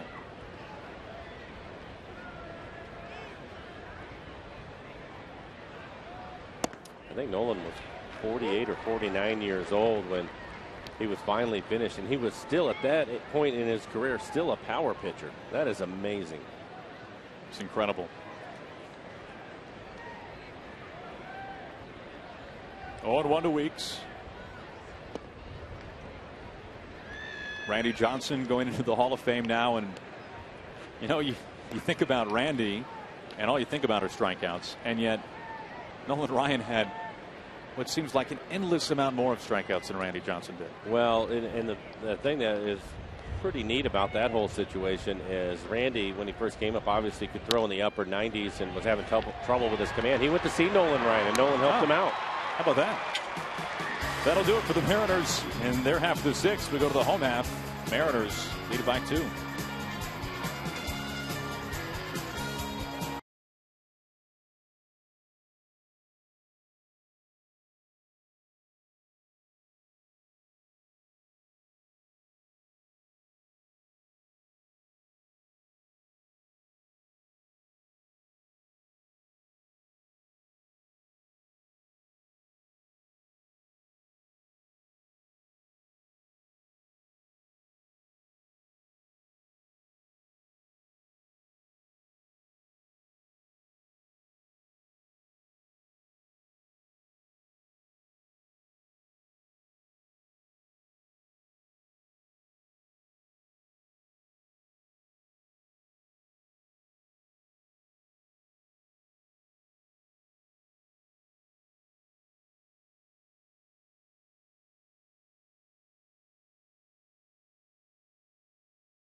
By Steel. To find your local Steel dealer, visit steeldealer.com. And by Honda. Get a dream deal on your favorite Honda now at your Honda dealer. Glad to have you with us here tonight from Globe Life Park. Game one of this 3-game series. A little bit windy, but we are playing baseball after about an hour delay. Turned out to be a pretty nice night here in North Texas as Carlos Peguero leads things off with a strike.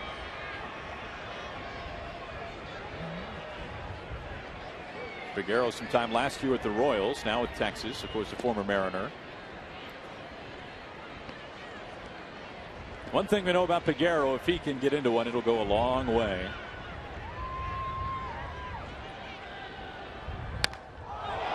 Driven on a line right field, but this looks foul. There was a game at Safeco Field a couple of years ago where he actually hit the batter's eye. This is on a changeup. Maybe the cutter, 90 miles an hour, didn't do a whole lot, just stayed on the inside corner about mid-thigh.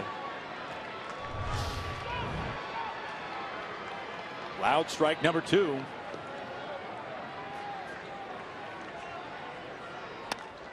The other way this time. Taijuan pitching tonight on 5 days rest. His last time out, he tied a career high with 8 strikeouts. He struck out 5 Astros hitters in a row at one point in that game. And he gets Peguero hacking at some high heat there at 94. Ends up climbing the ladder on a number of pitches, changeups down, and then the good fastball at 94 above the hands gets him to chase it.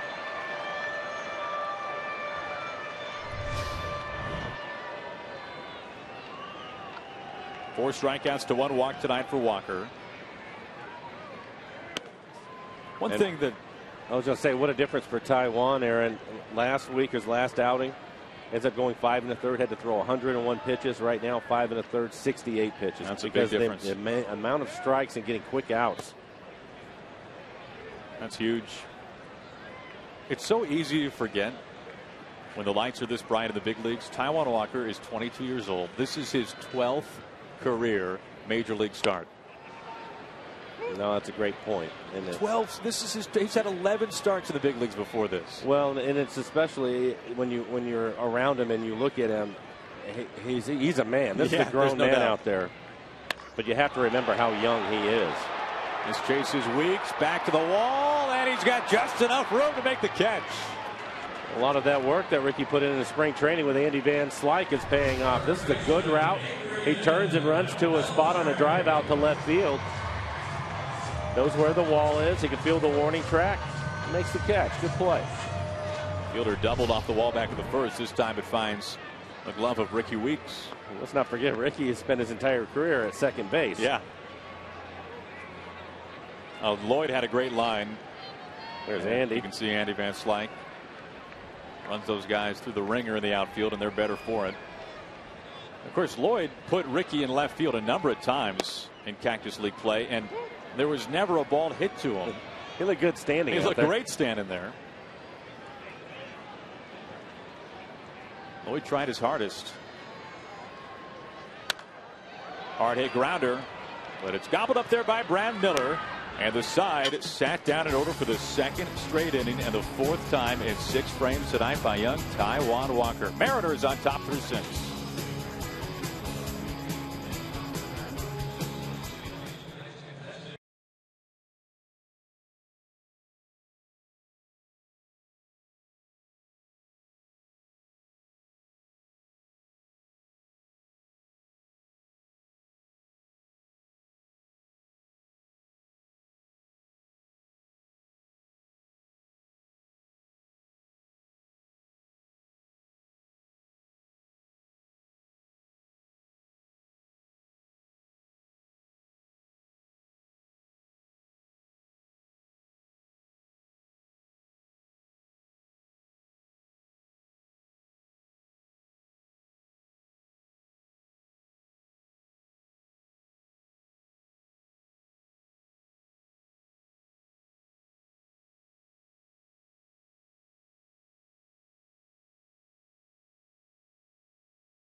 All right, Angie, thank you. We've got a new pitcher for the Rangers, Mike, as Giovanni Gallardo is out. Stolmy Pimentel is in. This will be his 4th appearance on the year. 2.45 ERA, just 3 2/3 for him so far. A couple of strikeouts, 2 walks. Opponents hitting just .214 against the hard-throwing right-hander. For Gallardo this evening, 6 innings, 3 hits, just 3 hits. Mariners making it count, taking advantage of some walks. 3 runs, all of them earned. He threw 101 pitches, 62 of those for strikes. Well, there's no doubt that the Rangers bullpen this year has been taxed heavily. Brad Miller leads off the 7th for the Mariners. In terms of just ERA, it's the loftiest in the American League. It's the 2nd highest in all of baseball. Only the Cincinnati Reds have a higher earned run average than the 4.5 mark by the Rangers, as Miller squares up the 2nd pitch, and Brad is aboard the leadoff single. But then you go even further than that. Rangers relievers this year have thrown more innings than any other bullpen in baseball. The New York Mets off to a fantastic start this year. They just had a 10-0 homestand. Their bullpen has been stellar. They have thrown the fewest pitches of any bullpen in baseball this year. The Rangers bullpen has thrown 500 more pitches than the Mets so far this year, and we're not through April. Well, it makes sense. You were giving the rundown of the injuries to what their starting staff was supposed to look like. And it's not even close to that. So not a surprise that their bullpen has had to pitch as much as they have. Miller at first for Willie Bloomquist. Beltre in at 3rd, expecting the bunt from Willie. Willie hitting 8th in the lineup tonight. Mike Zunino waiting on deck, with Beltre playing in on the grass.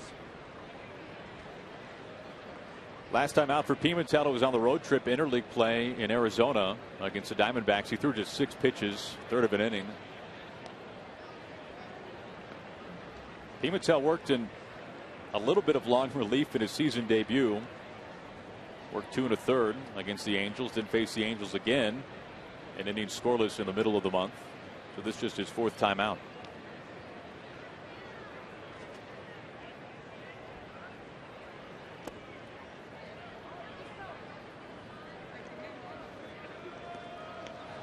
Bloomquist tonight 0 for 2, a strikeout, looking back in the 2nd, then a ground ball out of the 5th. How impressed have you been, Mike, with Willie's health this year? Some really serious knee surgery to end his season last year, and you would never know it. No, you wouldn't. And that's one of the first things I wanted to see when I ended up getting to spring training, is to watch Willie run. And once I saw him run a couple of times, I knew that he was fine. There goes Miller. Hit and run. I'm not sure that Willie was able to get a piece of it. We'll see. And he doesn't. It's a steal for Miller. All right. Looked like he might have just tipped it with the end of the bat, but not the case. Take a look at it in the swing. Willie trying to protect the runner right off the end of the glove of Chirinos, the catcher. This is a good situation for the Mariners. Willie can obviously get a bunt down, but typically when he swings the bat, he'll hit the ball the other way. So moving the runner up should not be a problem for him. Well, the Mariners not many steals so far this year, 12th in the American League. The good news, they're 2 for 5 with runners in scoring position tonight. So that single has turned into a double for Miller. Trying to sneak it down the right side, but instead strike 2.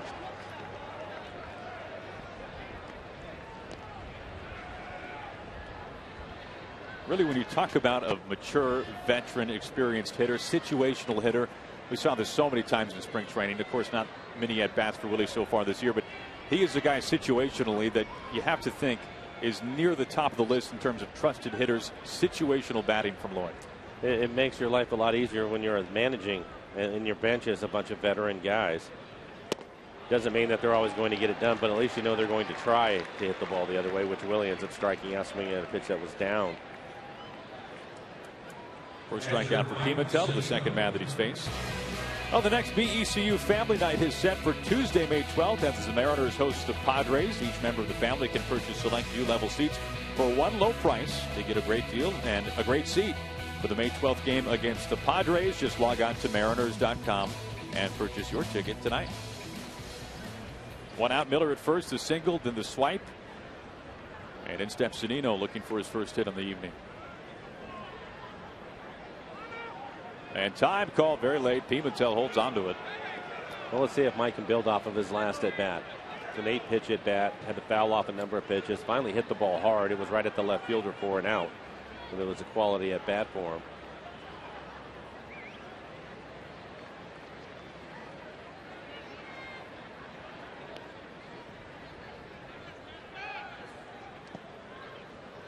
Low for ball one.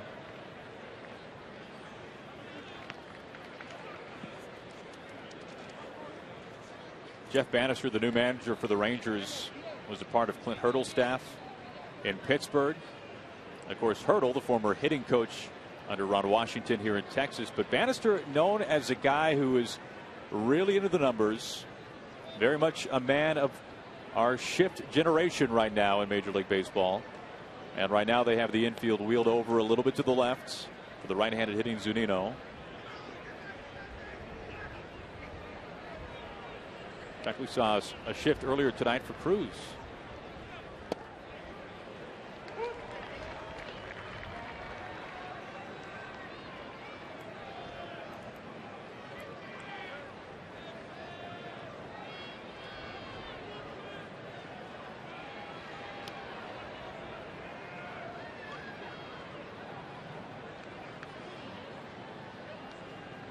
And Pimentel steps off.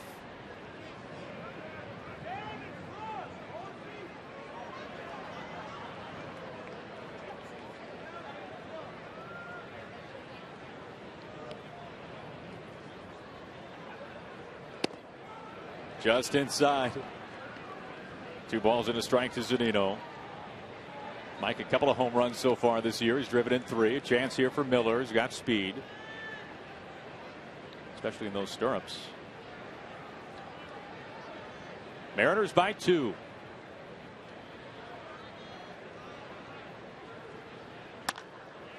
Quick skipper gobbled up by Beltre. The tag, the throw, and a double play.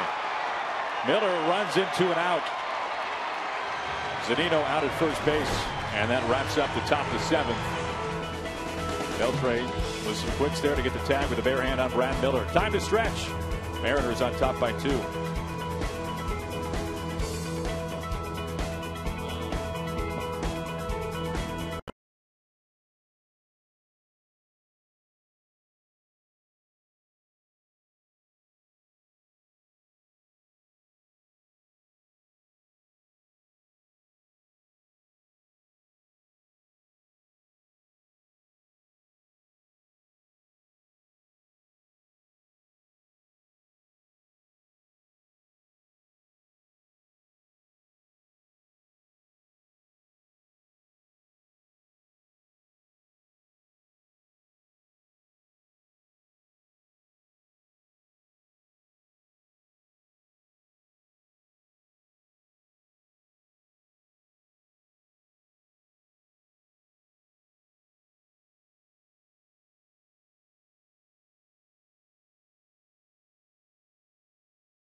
Way to the bottom of the 7th. How about stretching your mind as you consider how a Washington's lottery win would change your bucket list? Play today. Some clouds, some wind. That's just been the story of the night here in Arlington. We had about an hour's rain delay. By now it's been pretty well documented, the Mariners' struggles to just get to town this morning. The Mariners got to the hotel at 4 a.m. They got to, well, they landed at Love Field at what, about 3:30, Mike? Yes. But while the Mariners had a pit stop in San Antonio, the Rangers, who were making their way back home from a West Coast swing that ended in Anaheim, they had to lay over in Austin for about the same period of time. In fact, the Mariners beat the Rangers here to town. The Mariners landing at about 3:30. The Rangers landing at about 4 in the morning, so half an hour later. So neither team got a whole lot of sleep.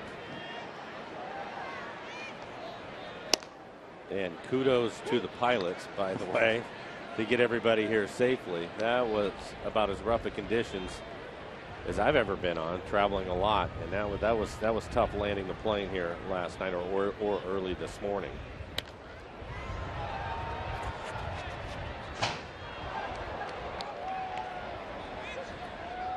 It was a little bit of a rocky landing. You know, when we landed in San Antonio and the pilot said, "I need to go get gas for the plane," didn't you just kind of picture him walking out, pulling out his wallet, saying, "Debit"? It was strange. Where do I put in my PIN number? Time to fuel up. Well, Taiwan now at 78 pitches. Still in good shape. Nobody throwing in the Mariner pen. Gets him swinging. Well, time now. Let's take a look at the Mariners calendar, brought to you by Sleep Country USA. You can see the Mariners coming up here, coming off the homestand. Then it's a long road trip after a long time at home. Rangers, then off to Houston, and then finishing things up in Anaheim. What a start for the Houston Astros. This is their best start in nearly a decade. And the difference has been the pitching. There's no question. Well, Mariners will be there for 4, so they have a chance to do some damage to their record.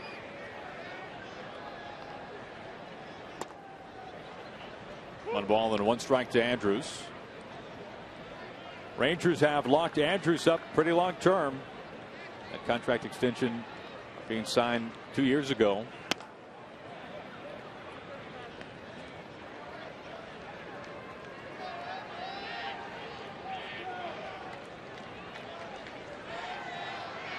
Walker just over 80 pitches. Right back up the middle for a base hit. 1 out single for Andrews.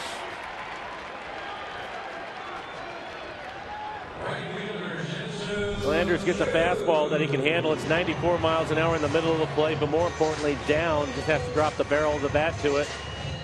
Taijuan Walker able to get the ground ball, but it finds a hole, so that'll be a base hit for Andrews. That's the first hit that Walker's given up in about 9 batters faced. You have to go back to the Mitch Moreland air quotes single, which hit the lower half of Beltre running from first to second. Give it a hit for that. Well, as he works here in the 7th inning, he's given up 5 hits in the ball game. Just 1 for extra bases. That was Fielder back in the first. That wall ball double in the corner. Tying run at the plate. That's Chu. Raises off the bat. Chu is not a switch hitter, but he wears the dual flap helmet. He's a left-handed hitter all the way. Just says that he feels more comfortable with that minor league style helmet. Chu, a former minor league teammate with the King, Felix Hernandez, down in AA San Antonio, the former AA affiliate in the Texas League for the Mariners. Opposite way, right in the pathway of Ricky Weeks.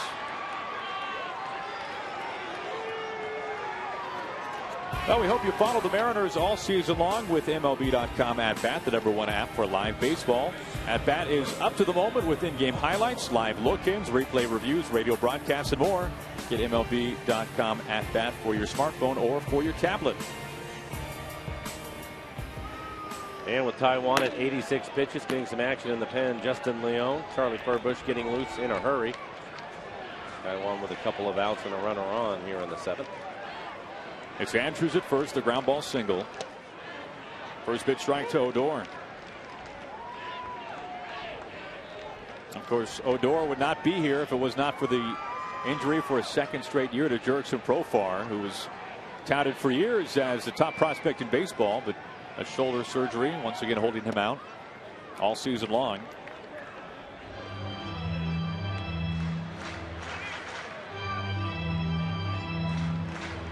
Profar so young and such a bright future ahead of him. That's really what freed the Rangers up to make the deal with Detroit. Snap throw just gets out of Bloomquist's glove.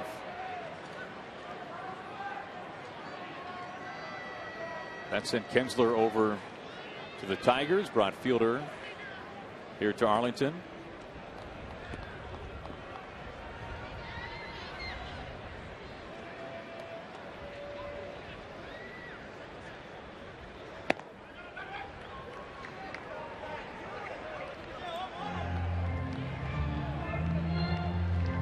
Two balls and a strike to Odor.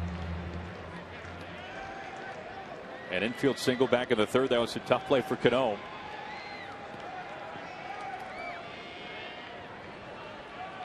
With Leone and Furbush warming up on the way, here comes pitch number 90 from Walker. And that levels the count, 2-2. Well, as you mentioned, Aaron, with Taijuan, I think he probably feels pretty strong. He had an extra day's rest in between starts. But I think that Lloyd would be thrilled if he's able to get through this inning and get 7 really good innings out of him. There goes the runner at first. Odor, right side and through. Andrews scurries into third base, and it gets a stop sign there.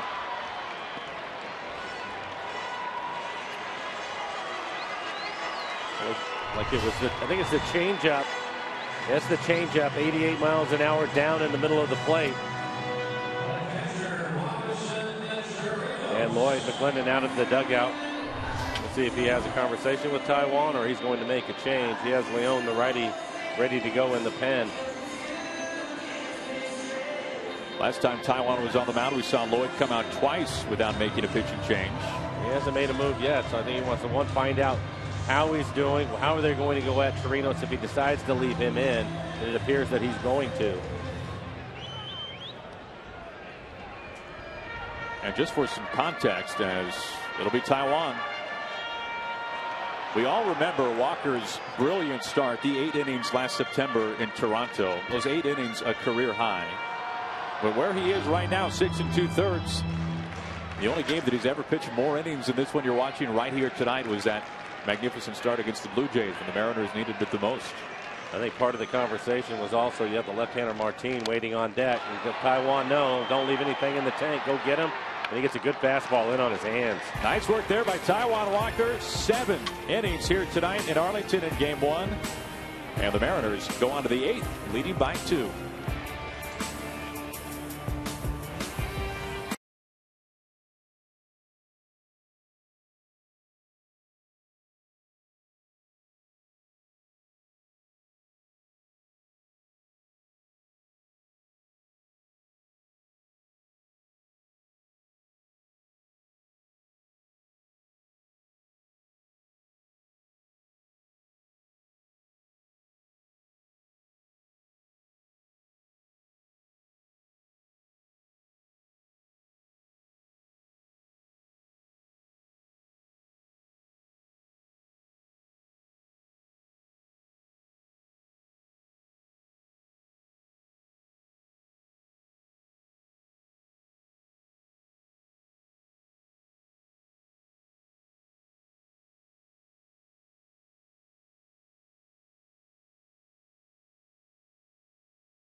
Mariners baseball on Root Sports is brought to you by Money Tree, proud to make a donation to Mariners Care for every Mariners win.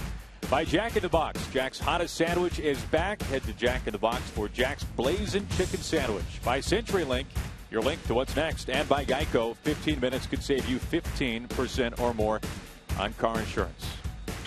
Mariners take a 3-1 lead into the top of the 8th. Aaron Goldsmith, Mike Blowers, glad to have you with us here inside Globe Life Park in Arlington, Texas. And Mike, speaking of insurance, this would be a good time. for some insurance runs. Back to the top of the lineup. It's been a good evening for Ruggiano. He's been on base a couple times, 2 walks for him, but he's scored both times that he's been on base. Also has stolen a base. So he's having a good evening. The former Aggie, Texas A&M, mentioned he was born in Austin.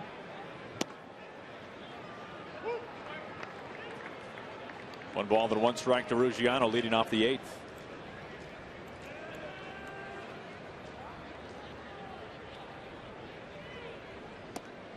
One and 2. The Mariners really had a tough time against Gallardo after that 2-run, 2-hit, 35-pitch first inning. Gallardo sat down the Mariners in order the next 3 innings. Mariners did grab a run though in the 5th. But there have been some quick 1, 2, 3 frames tonight by the Mariners. In fact, they've been retired in order in 5 of the first 7 innings. What they've been able to strike at certain times to give a 2-run lead. Soft tapper, Pimentel. 1 out. Well, how about we take a look now at our Delta Airlines keep climbing AL West standings. We were talking about it earlier. The Astros, another win, 11-7. They start to cushion that lead a little bit more, Mike. 2.5 games over the Halos. How about the rest of the West? Under 500 record right now. It is early, but the West having a tough time. Anybody really getting on to a good run other than the Astros? You're right. Absolutely right. We've got a pitching change here in the 8th. That'll be it for Pimentel, so we'll step aside with the Mariners leading 3-1.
Well, 1 out, nobody on here in the top of the 8th inning. Mariners leading by 2, game 1 with Texas. And Mike's told me Pimentel out after an inning and 2/3. He gives way to Alex Claudio. Claudio just called up from Round Rock. Sidearm left-hander. The Mariners saw him a few times last year. They bring him in to pitch the left-hander hitting Seth Smith. Cano waiting on deck. Speaking of Rangers relievers, Tanner Scheppers has been optioned down to AAA Round Rock, which was maybe a little bit of a surprise. His last year and a month have been certainly pretty odd.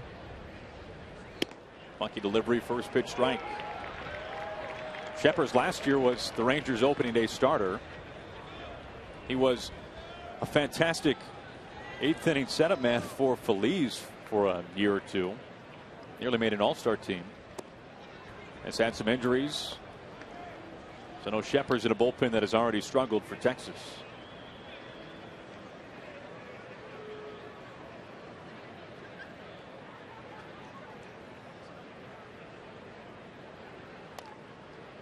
Little half swing. Ball and 2 strikes. Seth Smith having a good night. 1 for 2. Walk. Driven in a run. Got a base hit up the middle. Pick up an RBI. Claudio, 23 years old, from Puerto Rico. Just off the plate. Claudio made his big league debut last season. He pitched all of 12 1/3 innings in the big league, so not a lot of experience on the mound right now. Breaking ball lifted right field. Chu is able to get there right before the warning track. Out number 2. And it appears that Taijuan Walker's night is done. Lloyd McClendon able to get 7 innings out of him. Charlie Furbush getting loose in the pen. We take a look at Taijuan and what he's done so far tonight. 7 innings, 6 hits, 1 run. It was unearned. 1 walk. 4 walks in his last outing, just 1 walk today. 5 strikeouts. He threw 92 pitches. But Charlie getting loose. Back to the top of the order for the Rangers. In the bottom of the 8th inning, it'll be Martin, Pigaro, and Fielder, all left-handed hitters, due up. Well, there's no doubt the question entering tonight's game for the Mariners was, could Taijuan Walker build on what we saw his last time out against the Astros when he struck out 8? Did not go as deep into the game as he would have liked, but there's some building blocks to build upon, and it seems like a resounding answer tonight would be yes. Yes, absolutely. I think he did everything that was asked of him. They wanted him to establish his fastball, to pitch inside, eventually get to his curveball, which he threw more curveballs tonight. Still had a good changeup. But right down the list, you can put a check mark. He was able to do all of that. Mike Zunino was really good with him tonight, calling the game. Cano to right field. Chu, the slide, and the out. Mariners go down 1-2-3 for the 3rd straight inning. But as we make our way to the bottom of the 8th, the Mariners still leading this one by 2.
Was 7 innings, 1 run, 5 punch outs. I thought that he was outstanding tonight. Was able to use all of his pitches, commanded the strike zone, was 95 miles an hour, had his changeup at 88, 89, but overall stayed away from the walks, consistently worked ahead. Just a real good example of power pitching by Taijuan Walker this evening. Charlie Furbush is going to take over. This will be his 10th appearance on the year. Charlie with a 3.86 ERA and 4 2/3. He has 4 strikeouts, 1 walk.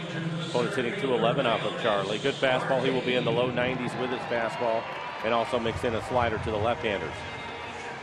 One thing, Mike, that was pretty impressive about Taijuan, I'm sure you love to see, just like Felix, a pitcher go out there, dominate for, say, 7 innings, never run into any troubles. But for a young guy in Taijuan Walker, as we see some changes defensively, we've got Ruggiano in left field. Austin Jackson is in center field. And a new first baseman for the Mariners as well is Logan Morrison. It was nice to see Taijuan Walker get out of a couple of jams. He pitched with runners at third base a number of times. No, he did, and he made some excellent pitches.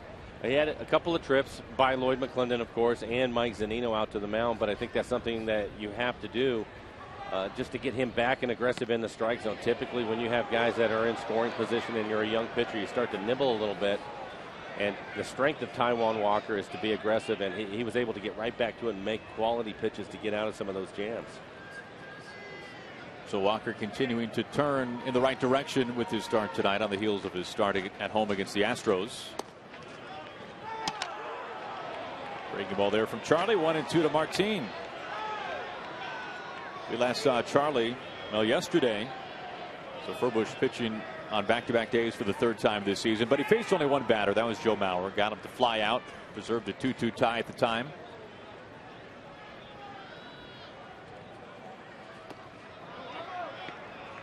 Bends that slider a little wide. 2-2.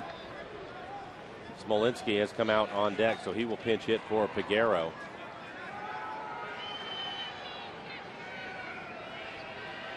We've seen Smolinski in left field a number of times, including in that brief series back at home against the Rangers. And Lloyd McClendon probably will counter with Carson Smith, who is getting loose in the pen right now, the right-hander, hard-throwing right-hander. 2-2.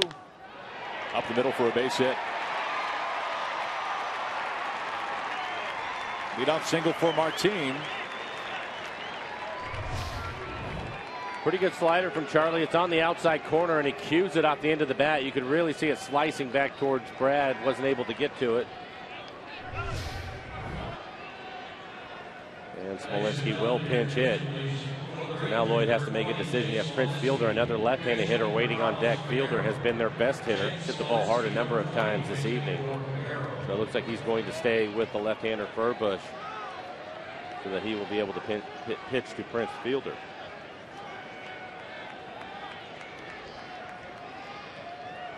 Fielder so far 2 for 3 with a double and a run scored.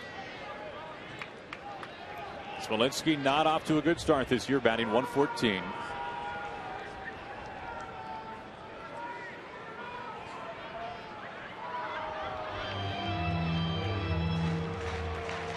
For Smolinski, all 4 of its hits this year have come against lefties.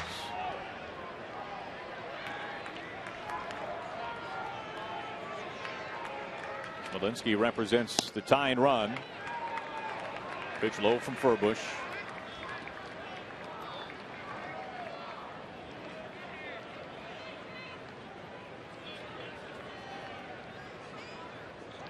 The Mariners grabbed a bit of an insurance run in the 5th. That was Seth Smith, the single into right field that scored Ruggiano. That's coming up awfully big right now. Gives you a little more breathing room. For Charlie, when he throws his slider to the right-hander, he typically tries to throw it at their back foot, get him to swing over the top of it. A couple of good fastballs to start this at bat.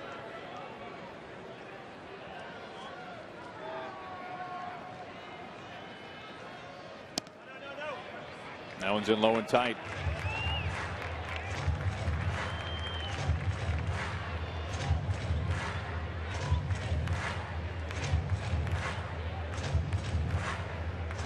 Rick Waite's watching on.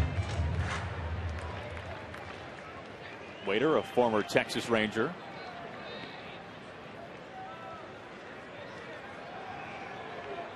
Carson Smith ready to go in the pen, just pacing himself.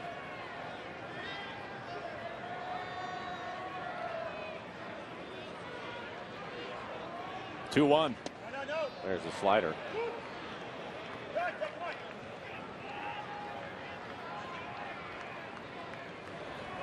Mendez and Tollefson warming up.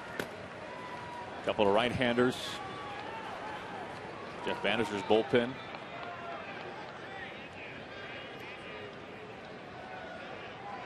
There goes the runner at first, and it's inside. Zunino can't find it. Finally does. It's too late. Martin to second base. Well, this is the breaking ball, and he's trying to throw it at the back foot. We'll take a look at it. Mike not able to handle it. It will be a stolen base for Martin.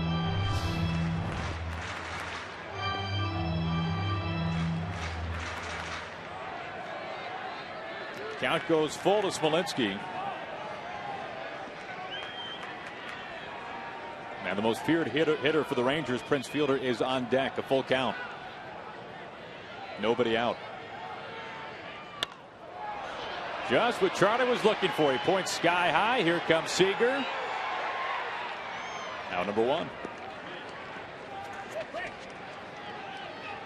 Well, the first girls' night out event of the year is set for Friday, May 8th, when the Mariners take on the Oakland A's for just $35. You'll get a view or terrace club seat, a great-looking Mariners cap, and your first drink. Visit mariners.com/girls for tickets.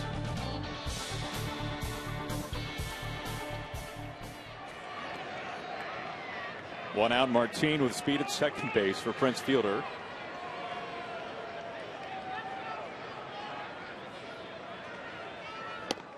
You could certainly see why Lloyd McClendon let Charlie pitch to Smolinski in that situation, because Fielder on the year, he's done fine against left-handers, hitting .289, but against righties this year hitting .413.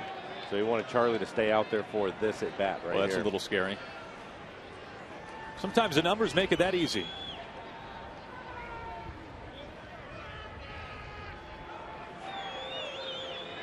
Fielder missing so much of last season. Had to have surgery on his neck.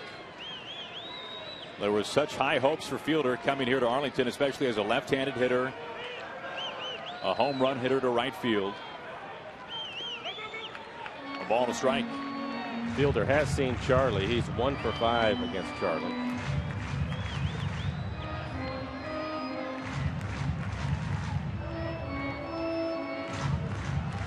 That slider can be so tough to a left-handed hitter.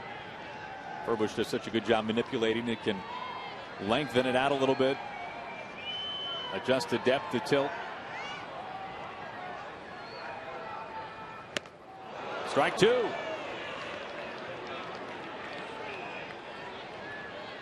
Well, take a look at this last swing by Prince Fielder. He's trying to tie the ball game up. Gets a high fastball, not able to catch up to it. Charlie's fastball at 91 miles an hour.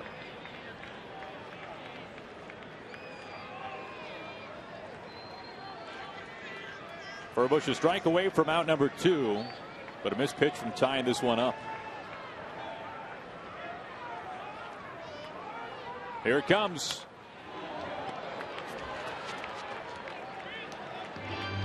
Another good fastball from Charlie in on his hands. Late swing as Beltre waits on deck.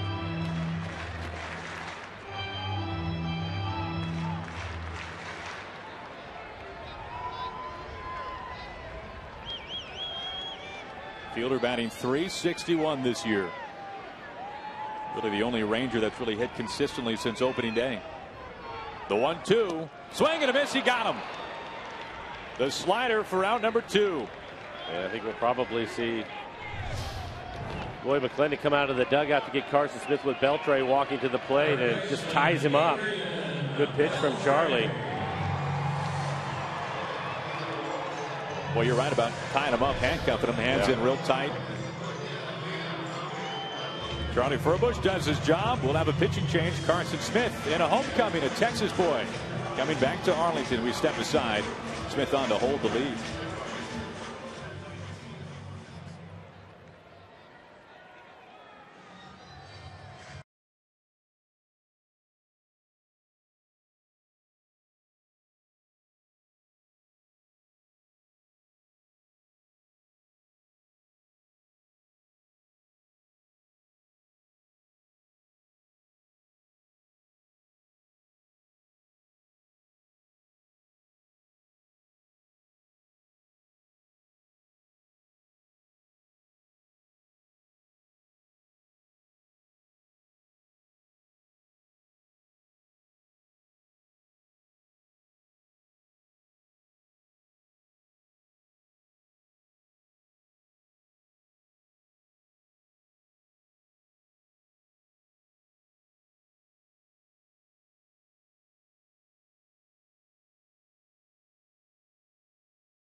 Yeah, fielder's choice, and then the error by Andrews throwing the ball away. We'll let Robinson Cano come around from second base to score.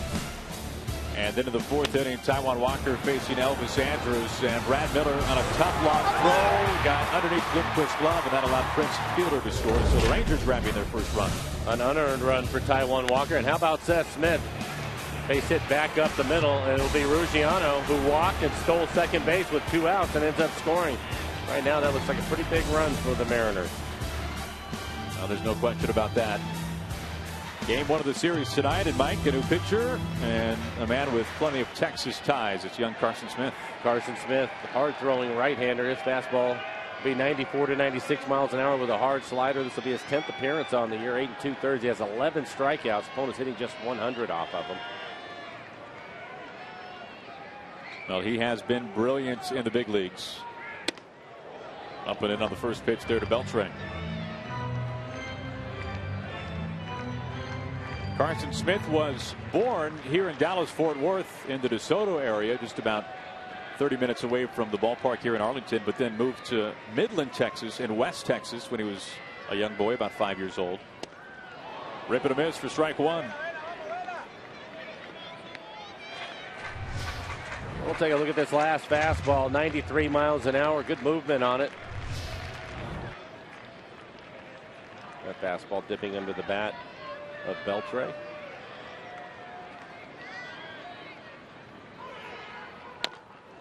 Weak ground ball back to Carson. And in front of about 10 family and friends, including Grandma, here tonight at Globe Life Park, it's Carson Smith who helps get the Mariners out of the 8th inning. We go to the 9th. Mariners on top by 2.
Mike, that's, you know, they say everything's bigger in Texas, and that's just terrifying. That's absolutely terrifying. As we take a look ahead tomorrow, we will be well fed, as you might imagine. Jay Happ, Ross Detweiler. The Mariners really got to Detweiler earlier.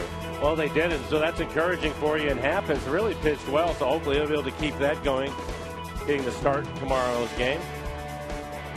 And then on Wednesday, Happy Felix Day, a couple of days in advance, facing off against Wandy Rodriguez, a new face here in Arlington. Haven't seen Rodriguez in a while, so that'll be interesting. The left-handed pitcher, and Felix, of course, has just been outstanding this year. A 1.61 ERA for Felix so far. Jake Smolinski stays in the game. We saw him as a pinch hitter. He's in left. Roman Mendez, the new pitcher.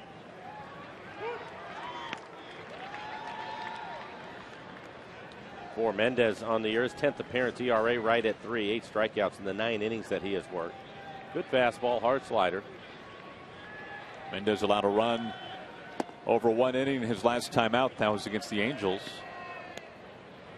As you might guess, Fernando Rodney starting to get loose in the pen.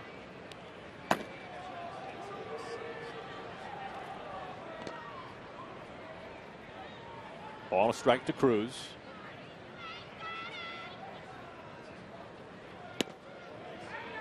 Nelson had the RBI single back in the first inning. That made it 1-0 Mariners. 0 for 2 since. A ground ball out and a strikeout.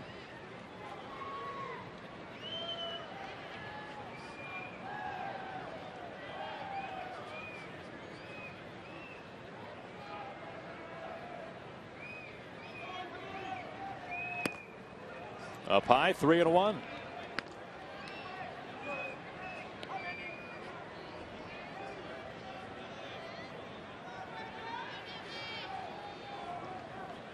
Cruz leading baseball, 9 home runs, 20 RBIs, both leading all of the majors, not just the American League.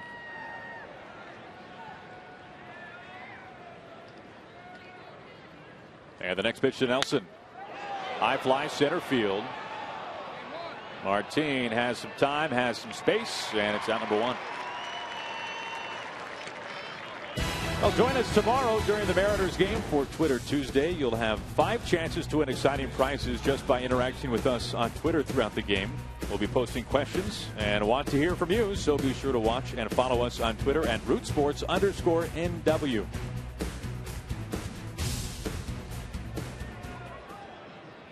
One out, nobody on. And it brings in Kyle Seager. With the way that Kyle is hit in this ballpark, I would say he's due right here. Maybe a double. Kyle hitting .353 in his career here at this ballpark. 0 for 3 tonight.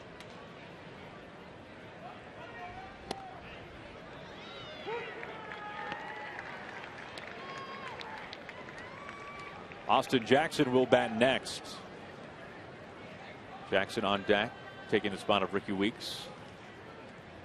Austin has become the new center fielder for the Mariners tonight after beginning the first portion of tonight's game off. Little inside, a ball and a strike. Borderline pitch.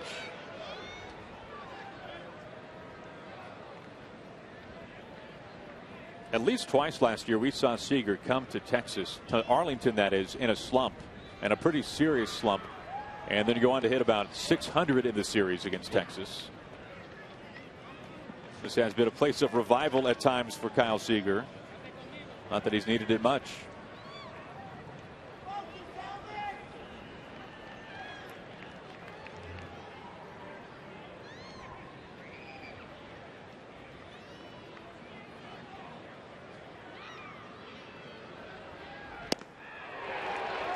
Mike, we heard Val say earlier tonight that Baltimore, the Orioles, were his team, that he held hostage more times than not. What about you? Is there a team that you raked against? Well, I like playing here. I think a lot of players, if you're an offensive player, you like coming to this ballpark. So I don't know what the numbers are, but I'll go with this ballpark as well. All right.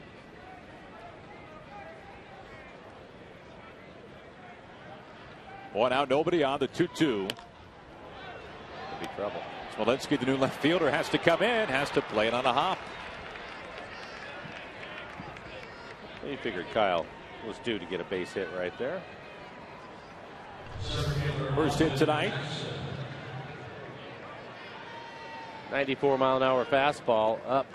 Ends up jamming him just enough as he dumps it into left field for a hit. Give Austin Jackson his first at bat of the evening.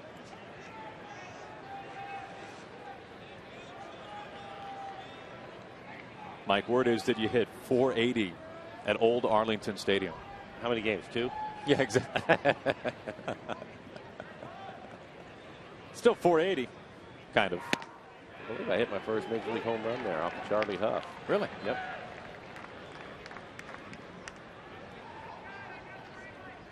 How about County Stadium, Milwaukee, .320? Really? Yeah. Now, don't act surprised. I saw you with the personal stat sheet over there and a highlighter on my note.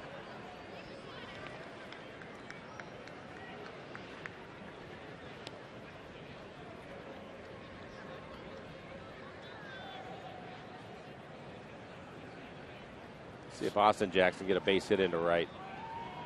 Big hole on the right side of the infield right now for him. And he took a shot at it. A good fastball out over the plate.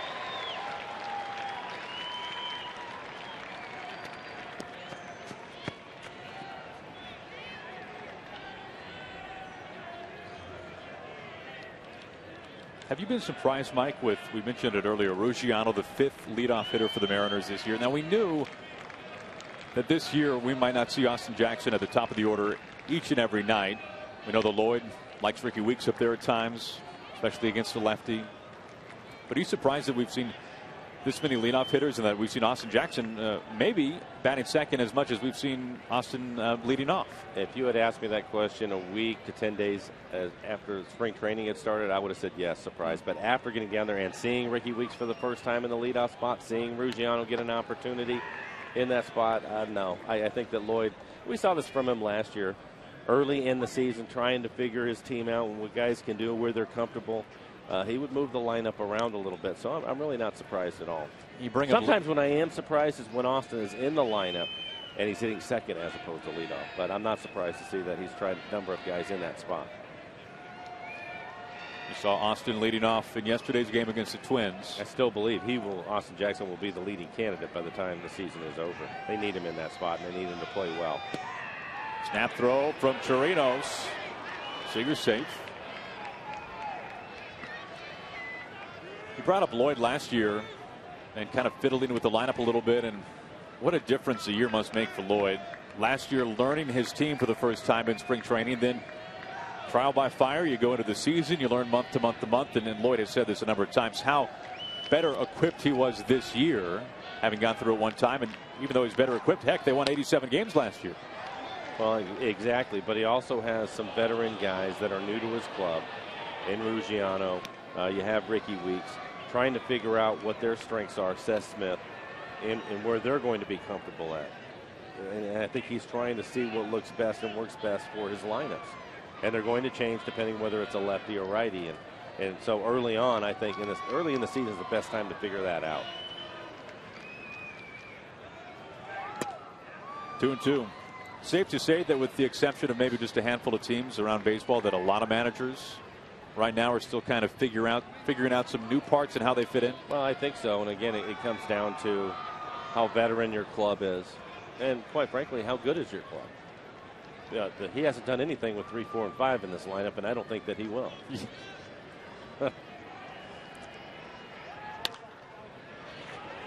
Beltre scoops it to second, to first.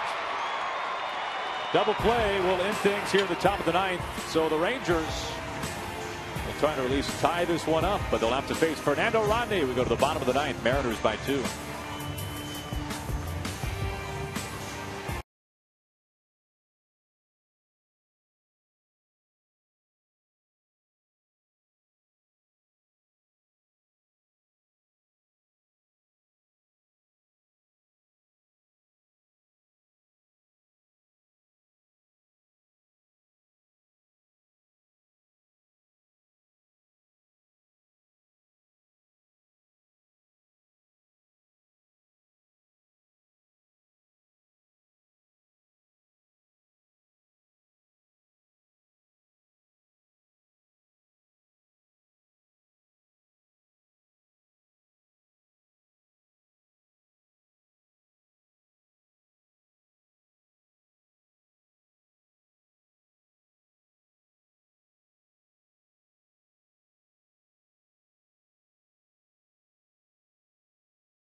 All right, Angie, here we go. Bottom of the ninth.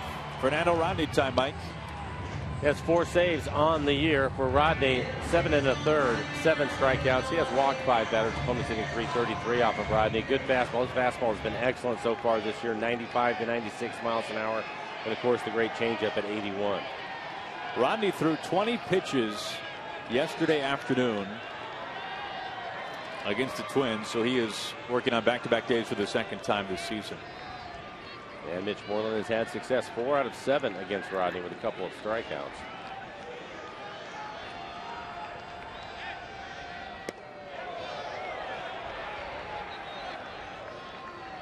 Yesterday, Rodney allowed an infield single and then stranded 2 runners. That's when the game was tied in the ninth against the Twins, an eventual 11-inning loss. But he held the ship steady. First strike from Fernando, 1-1.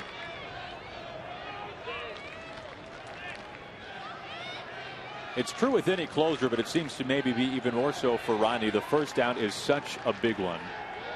In 3 of his 4 saves this year, they have gone down 1, 2, 3.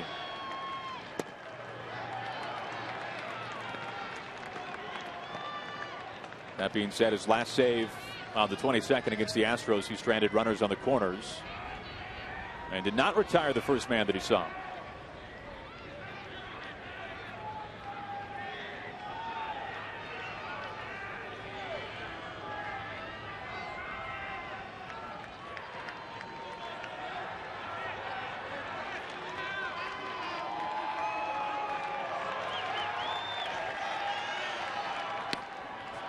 Hits him with a strike there.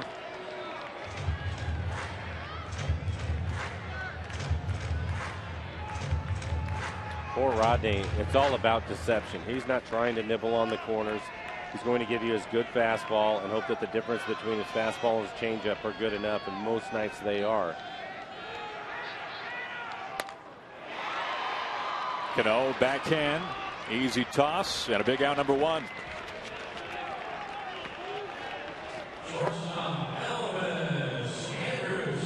Facing a right-handed hitter in Andrews.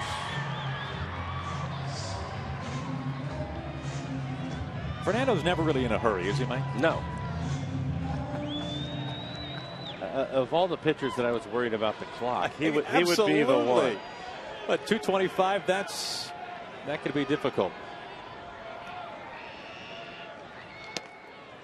First pitch strike there to Andrews. Top speed for Rodney is a nice, easy stroll. But it seems to work out all right for him.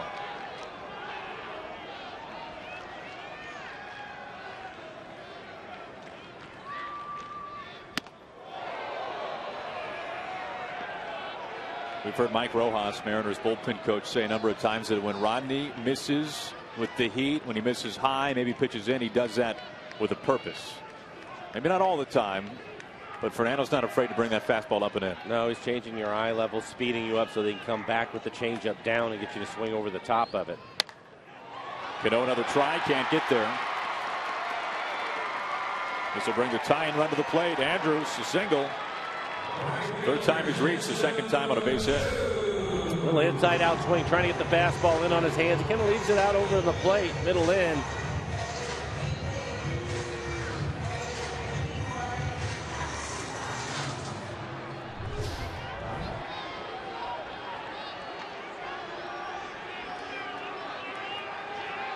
One out, 1 on for Chu. 0 for 3 tonight. Has some nice numbers against Rodney, however.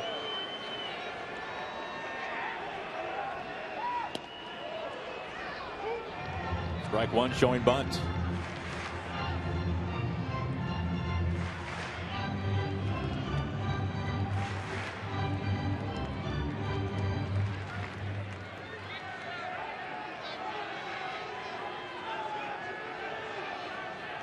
Rodney trying to work around a 1-out single. Got him swinging. That was his best fastball so far at the bottom of the strike zone, 95 miles an hour. He's had a good changeup, but his first few fastballs around 91 miles an hour. That one at 95. Rodney led baseball last year with 48 saves.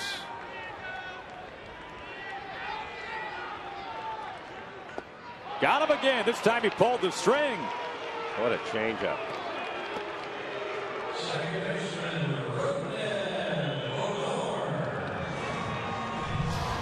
Well located, 82 miles an hour, right after the 95-mile-an-hour fastball. Not much of a chance for Chu.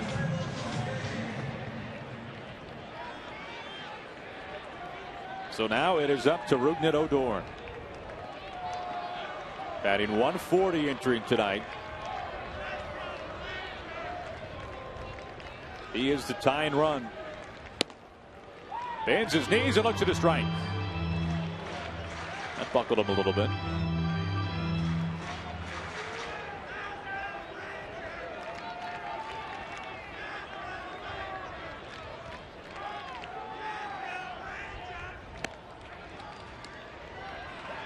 Indifference to Andrews down to second. Take a look at the pitch selection for Rodney. As you might expect, almost 70% fastballs, and of course the great changeup. He does not throw anything else. So it's those two pitches that he gets by on. His fastball typically around 95 miles an hour. Again, his changeup at 81. Pretty deadly duo. 2 outs, 1 on. The 1-1 makes it 2-1.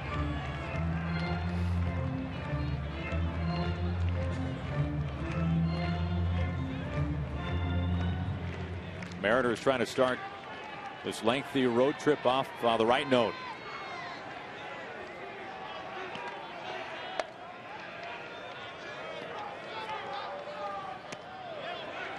And the count very much now in Odor's favor. 3 balls and a strike.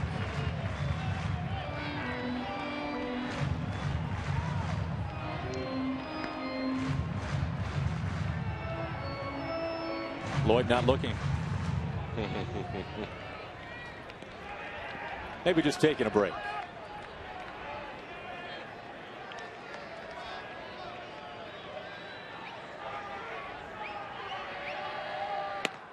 Walked him.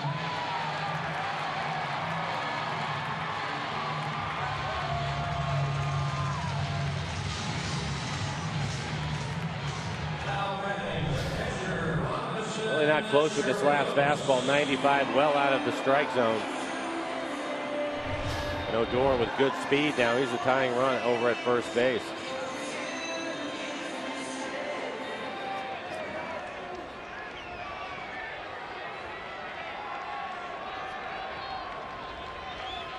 Number 9 hitting catcher Robinson Chirinos. Rodney just needs 1 more out. Made him think about it. Looks at a strike. Chirinos having some words.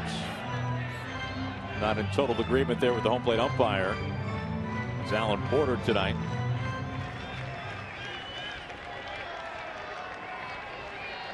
Tying run at first. That's Odor. Chirinos, the winning run. The Rangers have really hung in this game. This has been a close one all night. Mariners have led the entire way.